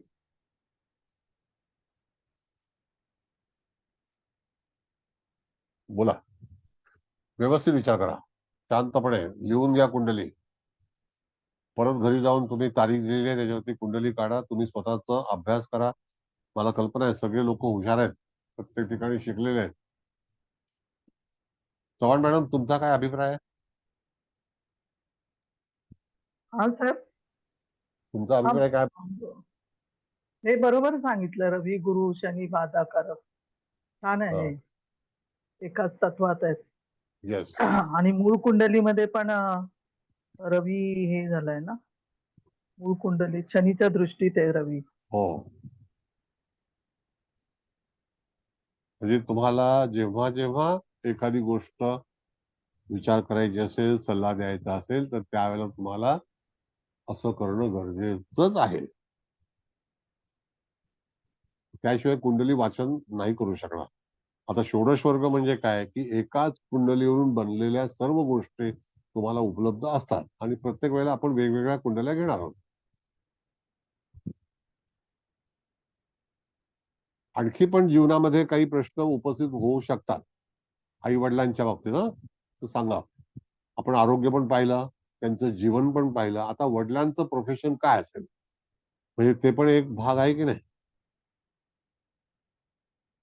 सांगा. हो सर. मग त्यावेळेला त्या आलेल्या द्वादशांश कुंडलीचं दशमस्थान पाहायचं की वडिलांचं जे जीवन असेल ते कष्टमय असेल की नाही, का तिथे शनी आलेला आहे. बरोबर आहे. म्हणजे जातकाच्या वडिलांचं जीवन हार्डवर्किंग आहे. थोडक्यात इन शॉर्ट बोलायचं आपल्याला की जातकाच्या वडिलांना कष्ट करावं लागेल, कष्टमय जीवन जगावं लागेल. शनी कष्ट केल्याशिवाय पुढे जाऊ देणार नाही. कधी कधी गुरुच्या भाग्यामुळे आलेलं जे काही जीवन आहे तर शनी नंतर कमतरता त्याच्यामध्ये निर्माण करतो. आणि अशी कुठलीही व्यक्ती नाही. मुळामध्ये तुम्हाला सांगतो की जेव्हा मूळ कुंडलीमध्ये लग्नी शनी असेल त्या वेळेला जातकाच्या चिंता मूळ कुंडली त्या वाढलेल्याच असतात. जसं उदाहरणार्थ तुम्हाला मी आता 2 जिवंत माणसं आहेत त्यांच्याबद्दल सांगतो. तिसरी व्यक्ती जी आहे ती इंदिरा गांधी. त्यांच्याही जीवनामध्ये कष्ट भरपूर आले, लग्नी शनी होता. सोनिया गांधींच्या पण लग्नी शनी आहे. लालू प्रसाद यादवच्या पण लग्नी शनी आहे. आता त्या ठिकाणी लालू प्रसादांच्या कुंडलीमध्ये गुरु चतुर्थात आहे. म्हणून त्यांना विपुल प्रॉपर्टी दिली. पण आता वादग्रस्त झाले की नाही? आता इंडिया अलायन्स पण गेलं, म्हणजे जीवन संघर्षमय झालं ना.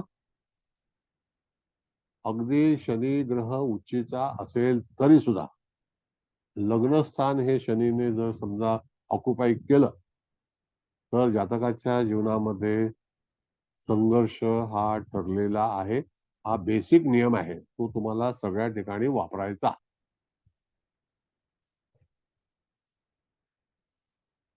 बघा, काही लक्षात येतंय का मुकेश भाऊ? हा सर. कितीही काही जरी केलं तरी सुद्धा जातकाच्या जीवनामध्ये संघर्ष करणं हा ठरलेला आहे.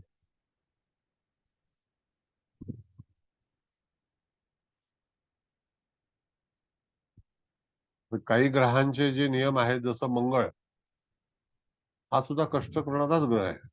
आव्हानं करून करून तो जगणार आहे.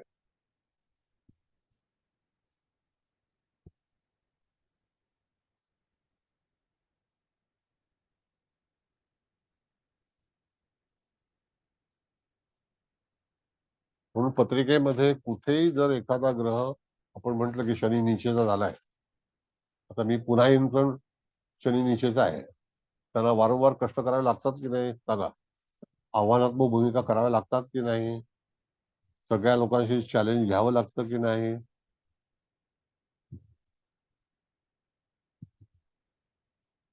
अशीच कुंडली रीड करायची असते. आता आई वडिलांची आर्थिक स्थिती बघितली तुम्ही, गुरु रवी हे व्यवस्थित आहेत, पण शनी हा व्यवस्थित नाही. कधी ना कधीतरी तिथे त्रास होणार.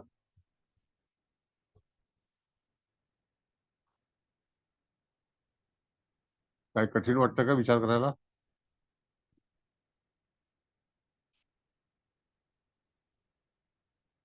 नाही सर, कळतंय. ते तसंच आहे.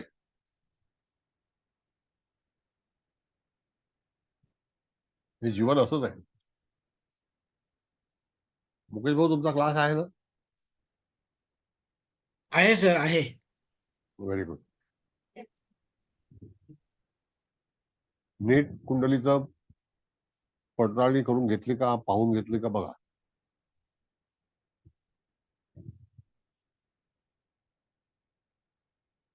आता तारीख दिली म्हणजे तुम्ही स्वतः पत्रिका बनवू शकता घरी. काय तर पुन्हा एकदा तारीख सांगतो तुम्हाला. 22/5/1986. कळलं का? रात्री 11:55 जन्म आहे. बघा,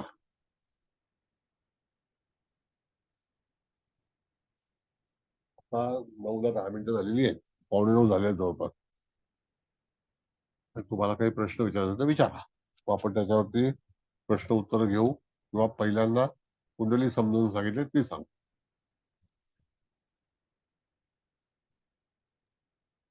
सर, इथे बोला. वडिलांना कोणत्या प्रकारचे आजार होऊ शकतात असं कसं बघू आपण? हा, आता स्वास्थ्यामध्ये असं आहे मॅडम, की पहिली गोष्ट शनी समजा आपण बघितलं तर आजाराचा कारक आहे की नाही? हो. बरोबर आहे. मग त्यावेळेला जातकाच्या जीवनामध्ये वात हा प्रकार शनीमध्ये आहे. अच्छा. वात प्रकृती असेल ती शनीकडे आहे. अच्छा. त्याच्यानंतर शनीकडे अर्धांगवायू आहे, असा पण भाग विचार करतो ना. हो. शनीकडे कॅन्सर सारखा रोग आहे. हो. म्हणजे एखाद्या व्यक्तीच्या जीवनामध्ये मॅडम असं आहे, पाटील मॅडम बोलताय ना तुम्ही, हो. हो. की कुठल्या कुठल्या प्रांतातून माणसाला जावं लागतं हे तुम्हाला कुंडलीच्या शिवाय कळणार नाही. कितीही जरी झालं तरी सुद्धा जातकाच्या जीवनामध्ये येणारं जे काही कार्य आहे अकॉर्डिंग टू कुंडली, कारण का की आपण कुंडलीच वाचन शिकत आहोत. आणि हा संदर्भ तुम्ही विचारात घेतला तर प्रत्येक व्यक्तीच्या किंवा आपण जे ज्योतिषी आहोत त्यांच्या पण आयुष्यामध्ये ह्या गोष्टी घडणारच ठरलेल्या आहेत, हो सर. नियम आहेत. कळलं का? आणि त्या नियमामध्ये आपण काही टाळू शकत नाही. कळलं? बरोबर. आणि आपल्या माहितीमध्ये दुःखी लोक किती आहेत त्याचा विचार करा तुम्ही. मी तुम्हाला एक छोटीशी गोष्ट सांगतो. माणसाची दुःखी लोक बघायची असेल, माझी पहिल्यापासून सवय होती. मी सेशन कोर्टामध्ये, हायकोर्टामध्ये जाऊन बसायचो. तासन तास बघायचो लोकांकडे. किती कष्ट करी त्यांच्या केसेस 15-15, 20-20 वर्ष. आमच्याकडे मुंबईला स्मॉल कॉज कोर्ट आहे. 40-40 वर्ष केसेस चाललेले आहेत. 50-50 वर्ष चाललेले आहेत. त्यांचं अख्खं आयुष्य गेलं प्रॉपर्टीच्या केसेसमध्ये. मग अशा घडामोडी का होतात? त्याला कारण सुद्धा आपल्या कुंडलीतले ग्रह कारणीभूत असतात. हो सर, बरोबर आहे. असं आहे. Thank you sir. आता विचार करा, आज ज्या रेड वगैरे पडतायत सगळ्यांकडे किंवा जी मालमत्ता जप्त केली जाते, त्याच्यातून त्या मालमत्ता सुटतील का? एवढ्या सहज शक्य नाही. पण कायद्यामध्ये अडकलेली एखादी गोष्ट त्याच्यातून बाहेर येणं व्हेरी डिफिकल्ट असतं. म्हणून कायदा महान आहे, मोठा आहे. म्हणून कायदेशीर कारवाईला जेव्हा एखादी व्यक्ती प्रसंगामध्ये येते त्याला किती धावपळ करावी लागते. त्याची पूर्णपणे झोप उडून जाते. आणि झोप आणणारा आणि झोप उडवणारा प्लॅनेट आहे. झोप ही बुधाकडे आहे आणि झोप उडवणं शनीकडे आहे.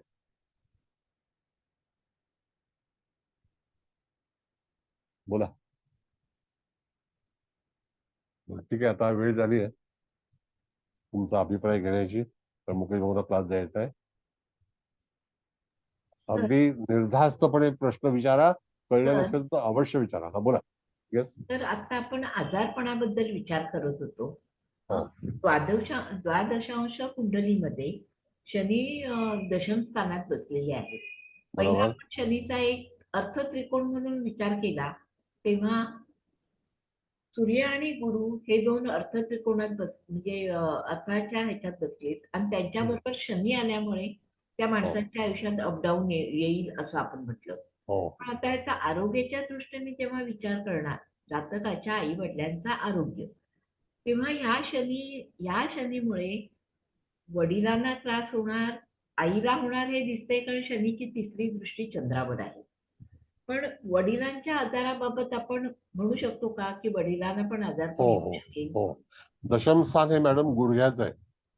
हा. तर गुडघेदुखी पण हा एक आजार आहे. हो. आता मी तुम्हाला एक उदाहरण देतो. एक व्यक्ती होती, आता ती हयात नाही आहे.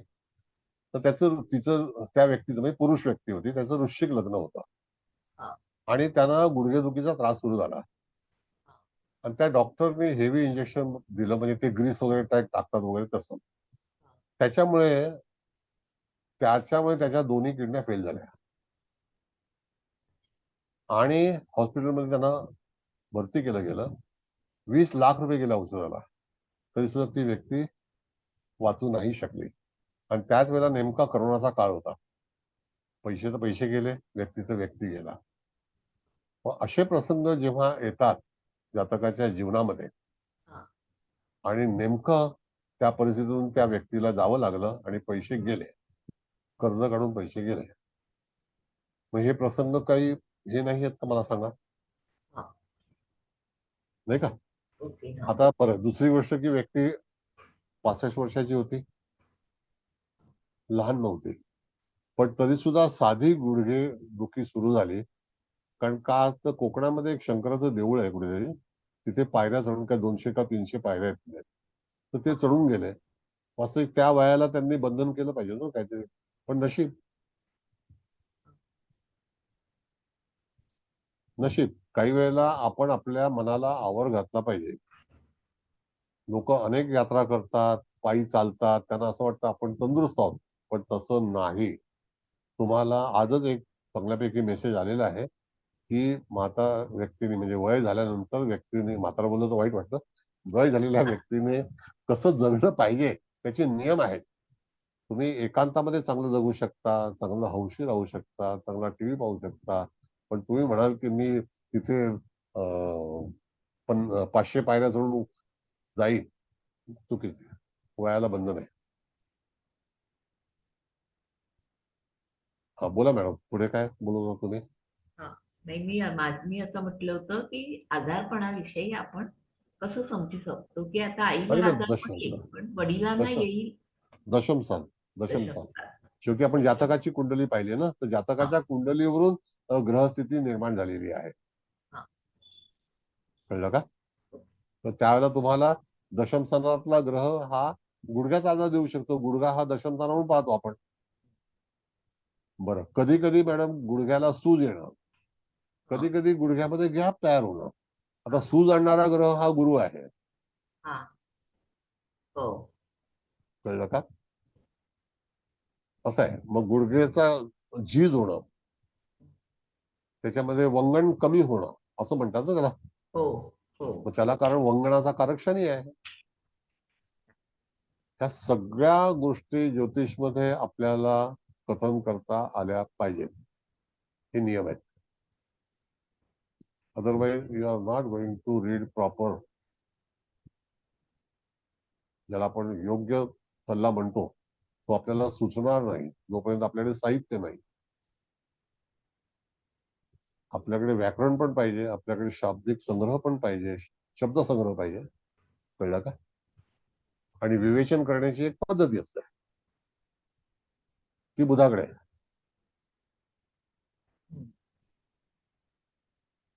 असाच तऱ्हेचा तुम्हाला संदर्भ घेऊन पुढे वाटचाल करणं आहे. आणि शेवटी हे लॉजिक आहे madam. Astrology is a logic, the type of logic. How you are going to predict the horoscope, the system.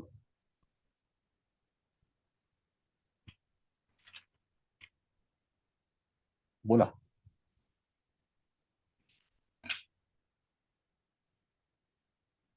प्रश्न आहे कोणाचा तर प्रश्न विचारा.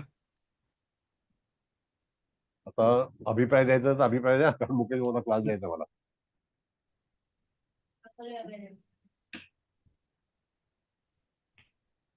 ठीक आहे, अभिप्राय द्या. कोणी काय बोलायचं कोणाला? हा सर, मला एक प्रश्न विचारायचा आहे. हा बोला. सर, मला असं विचारायचं की आता आई वडील पाहतो आपण, तर त्याचे 2-3 अपत्य असू शकतात. मग प्रत्येक मुलाच्या पत्रिकेत तसे दोष आढळून येतील का की त्या आजारासंदर्भात? कारण का प्रत्येक बघा. वेळेस लग्न बदलतं ना. आता असं आहे मॅडम, ही व्यक्ती आपल्याकडे आलेली आहे.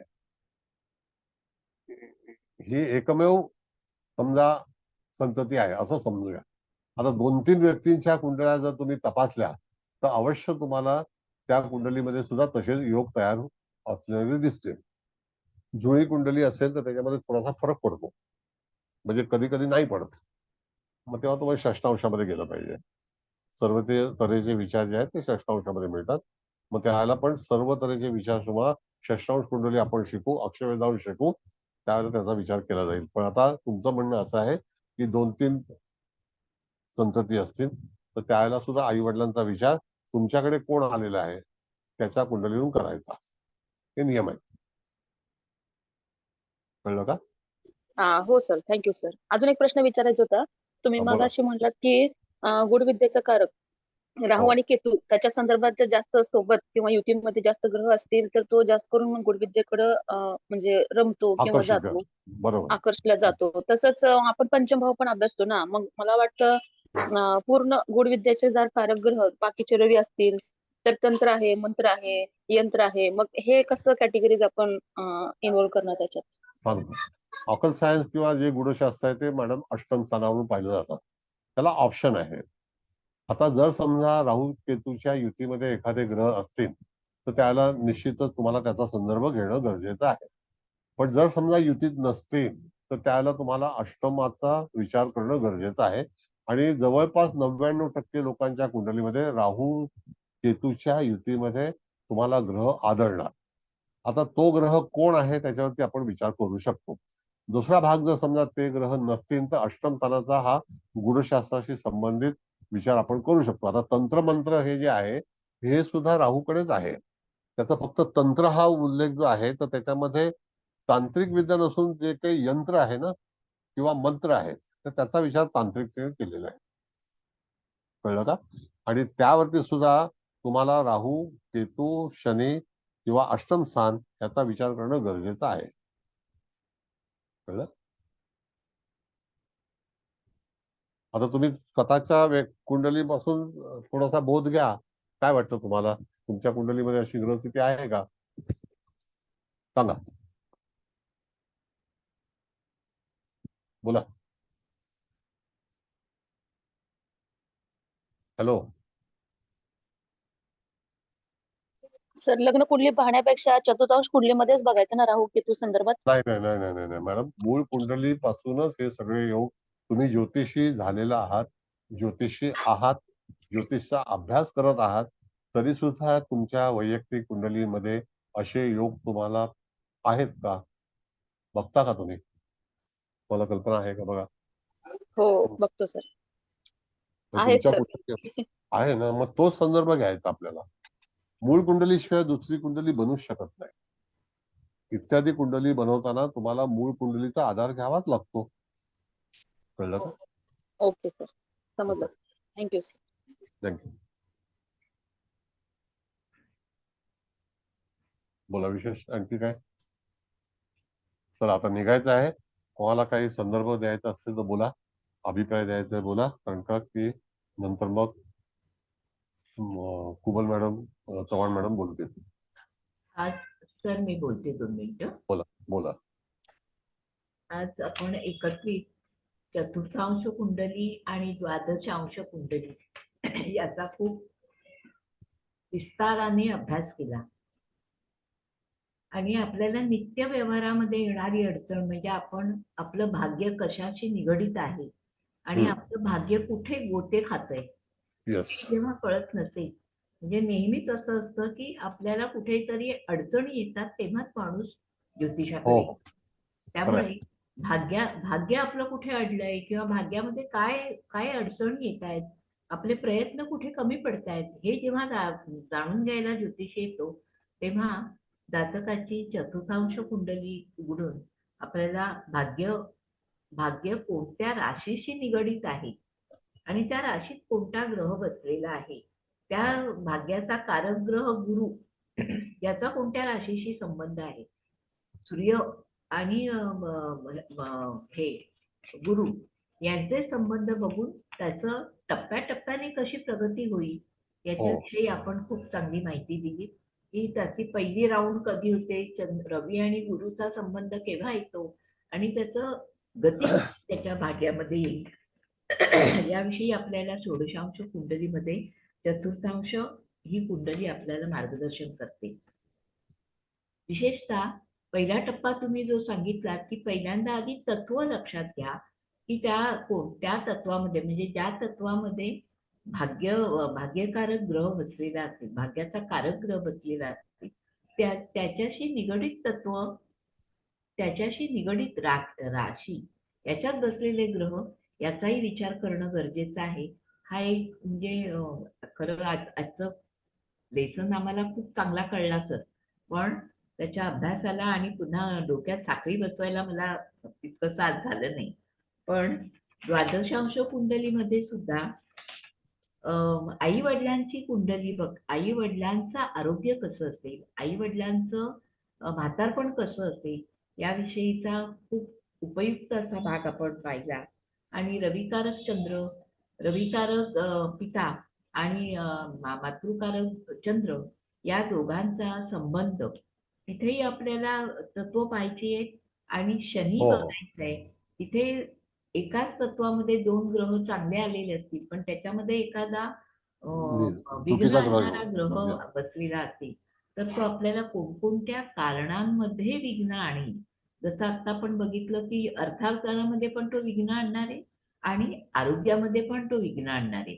त्याच्यात एक भाग मला खूप तुम्ही सांगितलेला अपील झाला की ज्याच्याशी मला आलेली आजारपण किंवा मी जे आरोग्य भोगलं गेली 2 वर्ष, तर त्याच्याशी म्हणजे शनीचा जर संबंध असेल आणि तिथे गुरु पण आला तर एखाद्या भागावर सूज येणं किंवा अज्ञ जे काही तुम्ही हे सांगितलं तर त्या गोष्टी खरोखर व्यवहारात आपल्याला इतक्या बारकाईने बघता येणाऱ्या, सांगणाऱ्या, शिकवणाऱ्या अशा या षोडश कुंडल्या आहेत.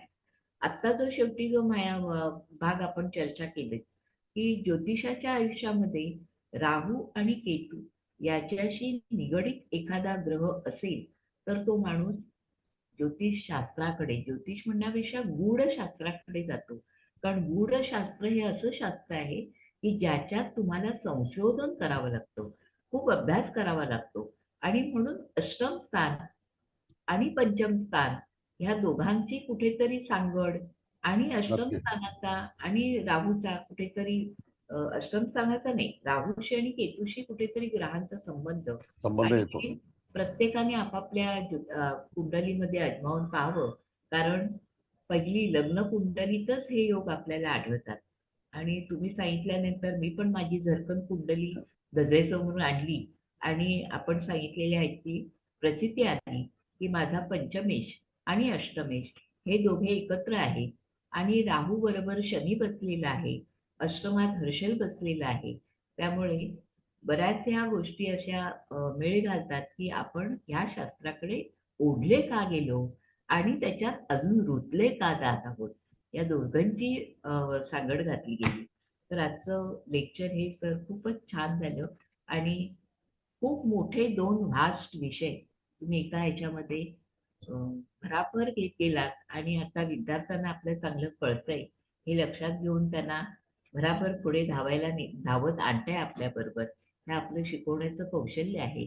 तेव्हा सर या सगळ्यासाठी सगळ्या विद्यार्थ्यांच्या वतीनं आभार. आता कसं आहे मॅडम, धन्यवाद. असं आहे की तुम्ही जो उल्लेख केला राहू शनीचा, तर 1956-57च्या दरम्यान जे लोक जन्माला आले ते वृश्चिक राशीमध्ये, ही गूढ राशीमध्ये हे 2 ग्रह होते, हो बरोबर आहे की नाही?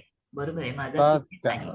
हा मग आता त्या ठिकाणी कुठलीही व्यक्ती असेल त्या वर्षभरामध्ये जन्माला आलेली, तर यांचं वास्तव्य साधारणतः 1 वर्ष असतं.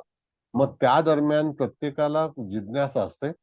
दुसरी गोष्ट की प्रत्येक मनुष्य ज्योतिषी बनेल असं नाही, पण उपासना जे शास्त्र आहे, जसं आपण एखाद्या ठिकाणी जाऊन तिथे उपासना करतो, एकांतामध्ये राहतो, त्याच्यामध्ये जप जाप्य करतो, अशा वेळेला काही आपल्याला आराम पाहिजे असतो किंवा तपस्या करायला लावतो. तर ह्या सगळ्या गोष्टी ज्या आहेत त्या राहू शनीकडे आलेल्या आहेत. म्हणजे एखाद्या ठिकाणी कॉन्सन्ट्रेशन करणं, ध्यानधारणा करणं, हा सुद्धा भाग जो आहे तो तुम्हाला त्याच्यामधूनच आढळेल. काही लोक दूर जाऊन डोंगरावरती जाऊन उपासना करतात आणि त्या ठिकाणी त्यांना ती फलप्राप्ती होते. तर त्याला कारण सुद्धा अशीच ग्रहस्थिती असते. त्यावेळेला तुम्हाला पुढे जाऊन जर समजा मार्ग सापडायचा असेल तर हेच ग्रह तुम्हाला सहयोगी ठरतात. दरवेळेला ते वाईट स्थिती आणतात असं नाही. शेवटी कसं असतं ते मॅडम बरोबर आहे सर. की ते बरोबर आहे. कारण तुम्ही जो आता उल्लेख केलात ना की खूप लांब जाऊन, आणि Yes. त्याच्यात मी एक शब्द ऍड करीन की रेग्युलरिटी त्या ग्रहाने आणलेली असेल असं मला आता तुम्ही बोलता बोलता मला ते असं सुचलं की आपण जे आतापर्यंत करतोय किंवा इतरांच्याही लक्षात येतं की हे असं तू का करतेस, तर Yes. हे ग्रह जे आहेत ते आपल्याला एखाद्या ठिकाणाहून लांब कष्ट करून घेऊन जातात हो आणि आपल्याकडून ते रेग्युलर करून घेतात. त्याच्यात शनीचा हार्डवर्क आहे. हो हो कसं आहे की आता तुम्हाला सांगतो की ज्या व्यक्तींच्या कुंडलीमध्ये जशी ही त्या काळामध्ये युती होती, कळलं का? आता त्याच्यानंतर ही वृश्चिकेला युती झाली आहे का, हा पहिला प्रश्न आहे. हो एक तर आहे. हा तर कधी कधी काही युत्या ज्या आहेत ते 200-200 वर्ष होत नाहीत एका राशीमध्ये. बाकी शनी राहूची युती 1978-79 साली पण झाली होती, 80 साली पण झाली होती, तो दॅट इज डिफरंट पार्ट. 68 साली पण झाली होती, 71 साली पण झाली होती. मग त्या ठिकाणी वेगवेगळ्या तऱ्हेचा भाग आहे. पण काही वेळेला जर समजा काही युती जी तयार होते, निर्माण होते, तर मनुष्याचं जे काही प्रवास असतो तो त्या ठिकाणी जाणं निश्चित आहे. आता जसं आपण बघितलं तर ज्या यात्रा आहेत त्या ठिकाणी लोक एकत्र येतात, तर ते सगळ्या लोकांच्या कुंडलीमध्ये तसा योगच असतो आणि ते प्रवास तसेच रीतीने करतात. जे धार्मिक यात्रा आहे तुमच्या किंवा ज्याला आपण म्हणतो की मेडिटेशन करायचं आहे, तेव्हा सुद्धा हेच ग्रह आपल्या कारणी उपलब्ध असतात. तेव्हा तिथे कारण तसंच असतं, त्याला कारण तशीच आहेत. मग प्रत्येक व्यक्ती जी आहे ती याच्याशी संपर्क त्याचा येणारच. मग तो हिंदू असो, मुस्लिम असो, ख्रिश्चन असो, कोणी असो, त्याच्यामध्ये त्या भागातला ज्याला एकांत म्हणतो, ज्याला प्रवचन म्हणू किंवा काही ज्या गोष्टी असतात त्या शिकण्यासाठी आहेत, मी तुम्हाला एक उदाहरण देतो की कलकत्त्यामध्ये सिलिगुडी नावाचं एक ठिकाण आहे जिथे आता राहुल गांधी गेले होते. तर त्या सिलिगुडीच्या प्रांतामध्ये अनेक विद्या अशा शिकवल्या जातात आणि त्या अशा गहन विद्या आहेत ना मॅडम, कठीण, की तुम्ही कल्पना नाही करू शकत अशा विद्या त्या सिलिगुडीमध्ये. म्हणजे कलकत्ता जे जलपाईगुडी नावाचा एक प्रदेश आहे त्या ठिकाणी त्या शिकवल्या रेग्युलर, म्हणजे आश्रम आहेत असे. तर ती जी काही विद्यार्थ्याचा जो काही एकत्रितपणा येणं, एकत्रित जमणं, हे सुद्धा सगळ्यांचे योग तसेच असतात. म्हणजे तिथून काही गोष्टींचा मार्ग सापडणं, जसं कालीचं हे जे मंदिर आहे ते कलकत्त्याच्या 24 परगणामध्ये आहे, म्हणजे बांगलादेशाच्या बॉर्डरवरती. मग कालीघाट नाव म्हणतात. तर त्या ठिकाणी पण जे लोक एकत्रित येतात ना, तर ते सुद्धा तशाच पद्धतीचे असतात. त्यांच्या पण कुंडल्यांमध्ये तुम्हाला राहू केतूची वगैरे अशी जी काही युती आहे तर ती तुम्हाला आढळेल राहू केतूच्या सोबत. म्हणून कालीघाट नावाचं जे ठिकाण आहे ते जागृत देवस्थान आहे महाकालीचं. आणि बंगालमध्ये अशा अनेक विद्या आहेत. आता मी तिथे जाहीर सांगू शकत नाही, पण तरी सुद्धा अनुभव निश्चितच चांगल्यापैकी येतो. आणि कर्मकांडाचं किंवा गूढ विद्येचं, जादू वगैरे या सगळ्या विद्येचं ठिकाण हे कलकत्ताच आहे, म्हणजे बंगाल आहे. हो हो, ऐकून आहे मी. गूढशास्त्र पूर्णपणे तिथे अतिशय जिवंत आहे. काय करतील काय सांगतायत. तांत्रिक लोक आहेत. तसं ग्वाल्हेरच्या ठिकाणी पण एखादं एक तांत्रिक ठिकाण आहे मध्य प्रदेशमध्ये. बरं, एनिवे, चव्हाण मॅडम तुम्हाला काय बोलायचं आहे? कुबल मॅडम तुमचा अभिप्राय काय आहे? नीलम मॅडमने सगळं सगळं सांगितलंय, सारांश सगळा. तरी पण खूप छान झालं लेक्चर. दोन्ही कुंडल्या छान झाल्या आणि लोकांना समजत पण आहे आता व्यवस्थित. आणि खूप मस्त छान झालं. कळणं गरजेचं आहे. आता हळदणकर मॅडम, सर. तुमचा गुरु सीमेचा आहे का कन्याचा आहे? हो सर, सिंहेचा आहे. सीमेचा आहे ना, बरोबर. आता तो सीमेचा गुरु तुम्हाला अथॉरिटी देतो. लक्षात, थोडासा विषय लांबणीवर नेतो मी. तो सीमेचा गुरु काय करतो, तर तो शनीच्या केंद्रात आहे, राहूच्या केंद्रात आहे. तो तुम्हाला अथॉरिटी देतो. म्हणजे त्या ठिकाणी तुमच्या हातामध्ये सत्ता, अथॉरिटी म्हणजे काय, सत्ता केंद्र आहे. मग तुम्ही ज्या क्षेत्रामध्ये होतात त्या ठिकाणी तो निश्चितच तुम्हाला प्रमोशन देईल. तुमच्याकडे ते साहस असेल, तुमच्याकडे ते अधिकार असतील. ह्या सर्व गोष्टी ज्या आहेत ना मॅडम, ह्या आपल्या ग्रहस्थितीच्या अनुसरून प्रत्येक फील्डमध्ये तुम्ही त्याचा उपयोग करू शकता आणि तुम्हाला उपयोग तो झाला असेल. मी जेव्हा म्हणतो की एखादी अथॉरिटी आहे, तुमच्या हाताखाली 100-200 माणसं काम करतात, तेव्हा हाच गुरु जो आहे त्या काळात जन्माला आलेल्या व्यक्तींच्या, त्याला प्रशासकीय किंवा अन्य जे काही कायदे आहेत त्या ह्याच्यामध्ये तो निश्चितच आपली भूमिका दर्शवणार, त्याच्याकडे ताबा असणार. मला सुद्धा माझ्या करिअरमध्ये मी पहिल्यांदा 20 वर्ष ऍज अ टीचर म्हणून काम केलं. त्यानंतर MPSC ची परीक्षा दिली आणि तिथून माझं डेप्युटी एज्युकेशन इन्स्पेक्टर म्हणून माझी अपॉइंटमेंट झाली आणि मी साऊथ बॉम्बे, वेस्ट बॉम्बे, ठाणा डिस्ट्रिक्ट या ठिकाणी मी माझं काम केलेलं आहे. तेव्हा हे सगळं कोणी करून आणलं, तर त्या प्रशासकीय राशीमध्ये असणाऱ्या गुरुने, मूळ कुंडली का. म्हणून मी विचारतो तुम्हाला की सीमेचा गुरु आहे का.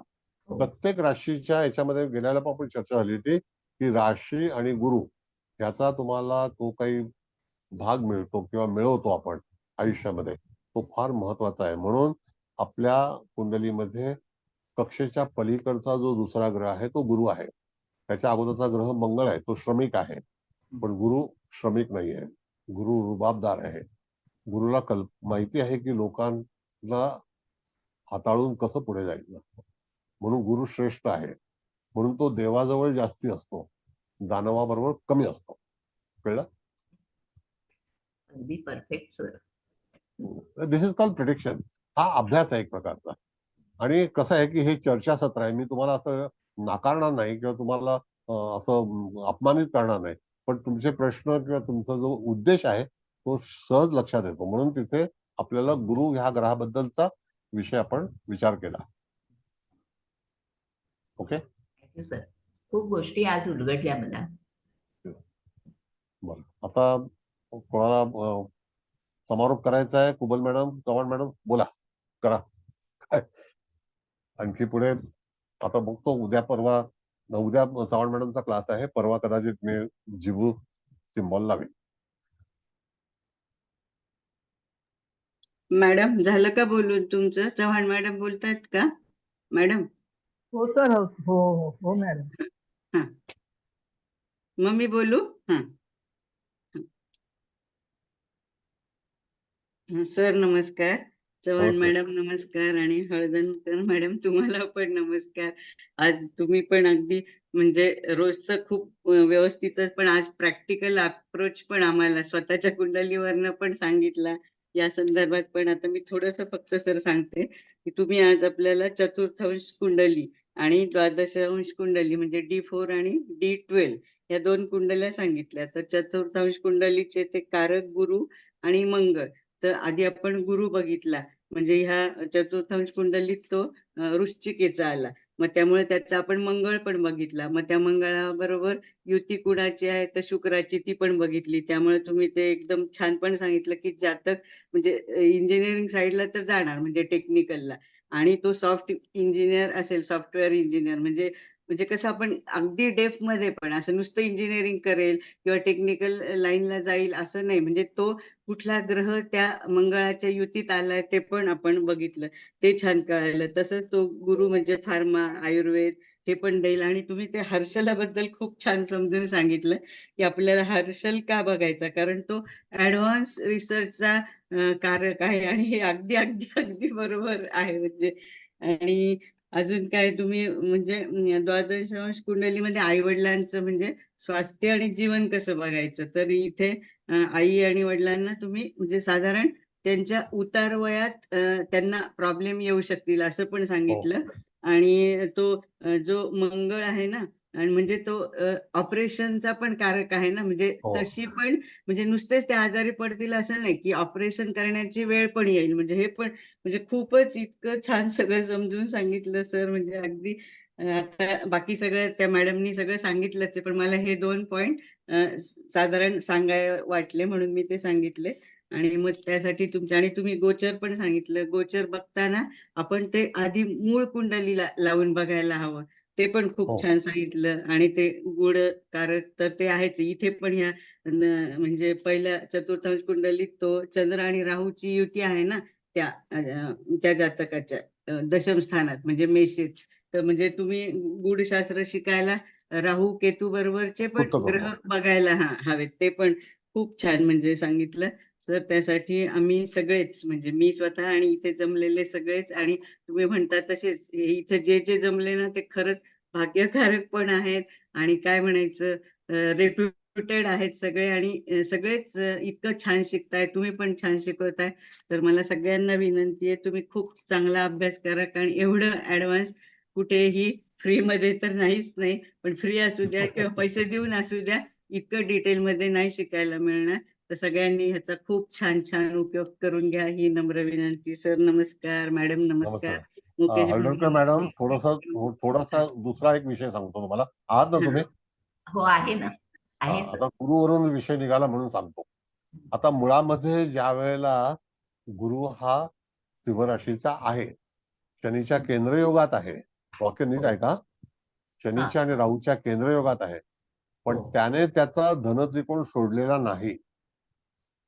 सूर्य सिद्धांतामध्ये अशी सोय केलेली आहे की जरी तो शनीच्या केंद्रयोगात, शनीची दृष्टी आहे, राहूची दृष्टी नाही, पण गुरु आणि शनी हे एकमेकाचे मित्र सम आहेत, कळलं का? ते एकमेकाच्या भानगडीत पडत नाहीत. पण तरी सुद्धा त्या याच्यामध्ये शनीच्या धनस्थानामध्ये, म्हणजे ज्या राशीमध्ये शनी आहे त्याच्या धनस्थान धनुरास आहे, आणि तो गुरुसाठी त्याचा धनत्रिकोण आहे. व्यवस्थित लक्षात घ्या. आणि अशा वेळेला जर समजा धनुरास ही जर रिकामी असेल किंवा त्या ठिकाणी चंद्रासारखा ग्रह असेल, सूर्यासारखा ग्रह असेल, तर जातकाच्या जीवनामध्ये कधीही आर्थिक कमतरता येत नाही. हे वाक्य लिहून ठेवा. हो सर, अगदी बरोबर आहे. माझी धनुरास रिकामी आहे, पण मला जीवनात जितक्या वेळा मी देत गेले, रिकामी होत गेले, पण माझं हे पुन्हा परत रिकवर केलं. रिकवरच झालं. हो. आता त्या ह्याच्यामध्ये कसं आहे की धन आना जाना तो चलता रहता ही है, हा. लेकिन लाना को किसके पास है और जाना किसके पास है, तर जातं का तर शनीच्या केंद्रयोगात आहे, हा. पण येतं का तर स्वतः गुरुच्या राशीवरती गुरुची दृष्टी आहे. हा गुरुचा फार महत्वाचा विषय आहे तो. आणि त्यावेळेला तुम्हाला मी गेल्या वेळेला पण सांगितलं होतं की 12ही राशींमध्ये गुरु हा निश्चित फलादी देतो. धन कमतरता आली तरी सुद्धा परत तो आणणार, ठरलेला आहे. म्हणून गुरुच्या बाबतीत विचार करताना तुम्हाला असा विचार केला पाहिजे की त्याचे मित्र जे आहेत ते त्याचे मित्र आणि तो स्वतः म्हणजे कर्क रास ही त्याची मित्राची आहे आणि ती उच्चीची आहे आणि वृश्चिक रास ही त्याच्या मित्राची आहे. त्याकरता जर गुरु कुठल्याही राशीतला असेल तरी सुद्धा ह्या राशींवरती दृष्टी असेल तरी सुद्धा आर्थिक समाधान जातकाच्या जीवनामध्ये निर्माण होतं किंवा असतं आर्थिक समाधान. Anyway now it is sir very late. आणि खूप रिलॅक्स वाटलं. येस. हे नियम आपण शिकलो ना तर ज्योतिष सोपं आहे. नियम शिकणं गरजेचं आहे. कळलं? जरी गुरुने देशी समजा कधी कमतरता आली परंतु तो रिकवर करतो. जसं मार्केटमध्ये सुद्धा मनुष्य रिकवर करतो तशाच पद्धतीचं हे आहे. एनिवे मुकेश भाऊ आता नंतर आपण बोलू, बराच विषय मोठा असतो. बोला सर, बोलायचं असेल तर बोला, हरकत नाही. नाही नियम लिंक आहेत. लागले, तुमची लिंक लागलेली आहे म्हणून मी काही बोलत नाही, बोला. त्यामुळे असा नियम जे आहेत ना भरपूर काही गुरुच्या बाबतीतले नियम आहेत.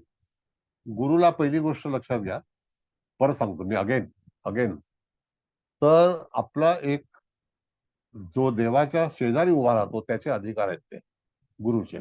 म्हणजे त्या ठिकाणी मंदिरामध्ये जे गर्भस्थान असतं, जे परमेश्वराच्या बाजूला उभं राहण्याची जी काही अथॉरिटी असते ती गुरुग्रहाला आहे.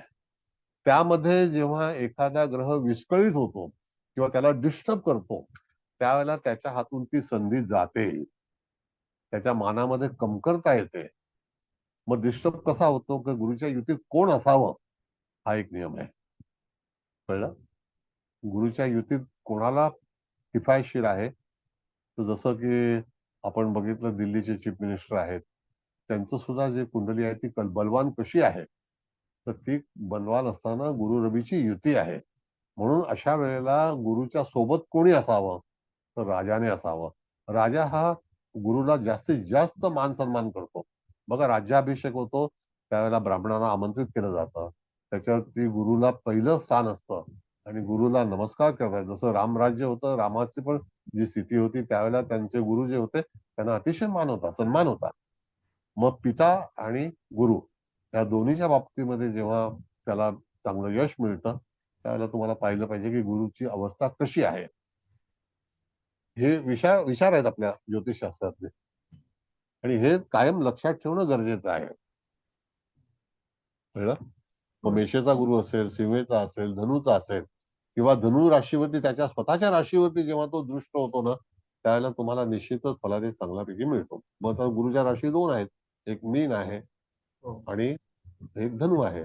मग धनुचा योग रवीवरती होतो, मीनेचा योग कर्कवरती होतो. Got it? चव्हाण मॅडम तुमचं मत काय आहे त्या बाबतीत? हो सर, एकदम परफेक्ट, अगदी बरोबर आहे सर. कारण गुरुच सगळं देणार आहे. येस. गुरुचीच जेव्हा गुरु भ्रमण म्हणजे एक राशांतर करतो तेव्हा पहिलं बघावं कुठल्या कुठल्या राशीला तो दृष्टी टाकतोय, तर त्याप्रमाणे फळं मिळतातच मिळतात. देणारा तोच आहे.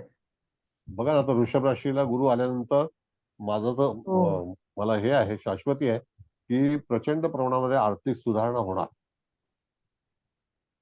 आणि त्या दरम्यान मोदी निवडून येणार असं आहे.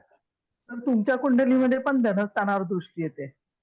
हा धनस्थानावर पण माझा मीनेचा गुरु आहे, तो चंद्राच्या राशीला पाहतो, तिथे एकही ग्रह नाहीये. मी काय सांगितलं तुम्हाला पण तो मॅडम? डबल गुरु बघणार, मूळचा गुरु आणि गोचरचा गुरु. मग त्यावेळेला चांगलं आहे. तुम्हाला कुंडली वाचन व्यवस्थित करणं म्हणजे आपला हा संदर्भ काय आहे की कुंडली वाचन करण्याकरता मिळालेलं साहित्य आपल्याला कसं वापरायचं आहे. Anyway now it is time to leave. तर धन्यवाद सगळ्यांना, पुन्हा एकदा सगळ्यांचे आभार मानतो आणि असेच येत राहा, सगळं शिकत राहा. आणि मुकेश भाऊ आता तुमच्या हातामध्ये क्लास सुपूर्द करतो. Carry on. Okay, thank you sir. All the best. धन्यवाद सर, येस खूप येस. छान झाला क्लास. Thank you, sir. धन्यवाद सर, खूप छान थँक्यू झाला. सर. धन्यवाद थँक्यू सर. धन्यवाद गुड नाईट. धन्यवाद थँक्यू सर. धन्यवाद थँक्यू धन्यवाद. Sir. Good night. Good night.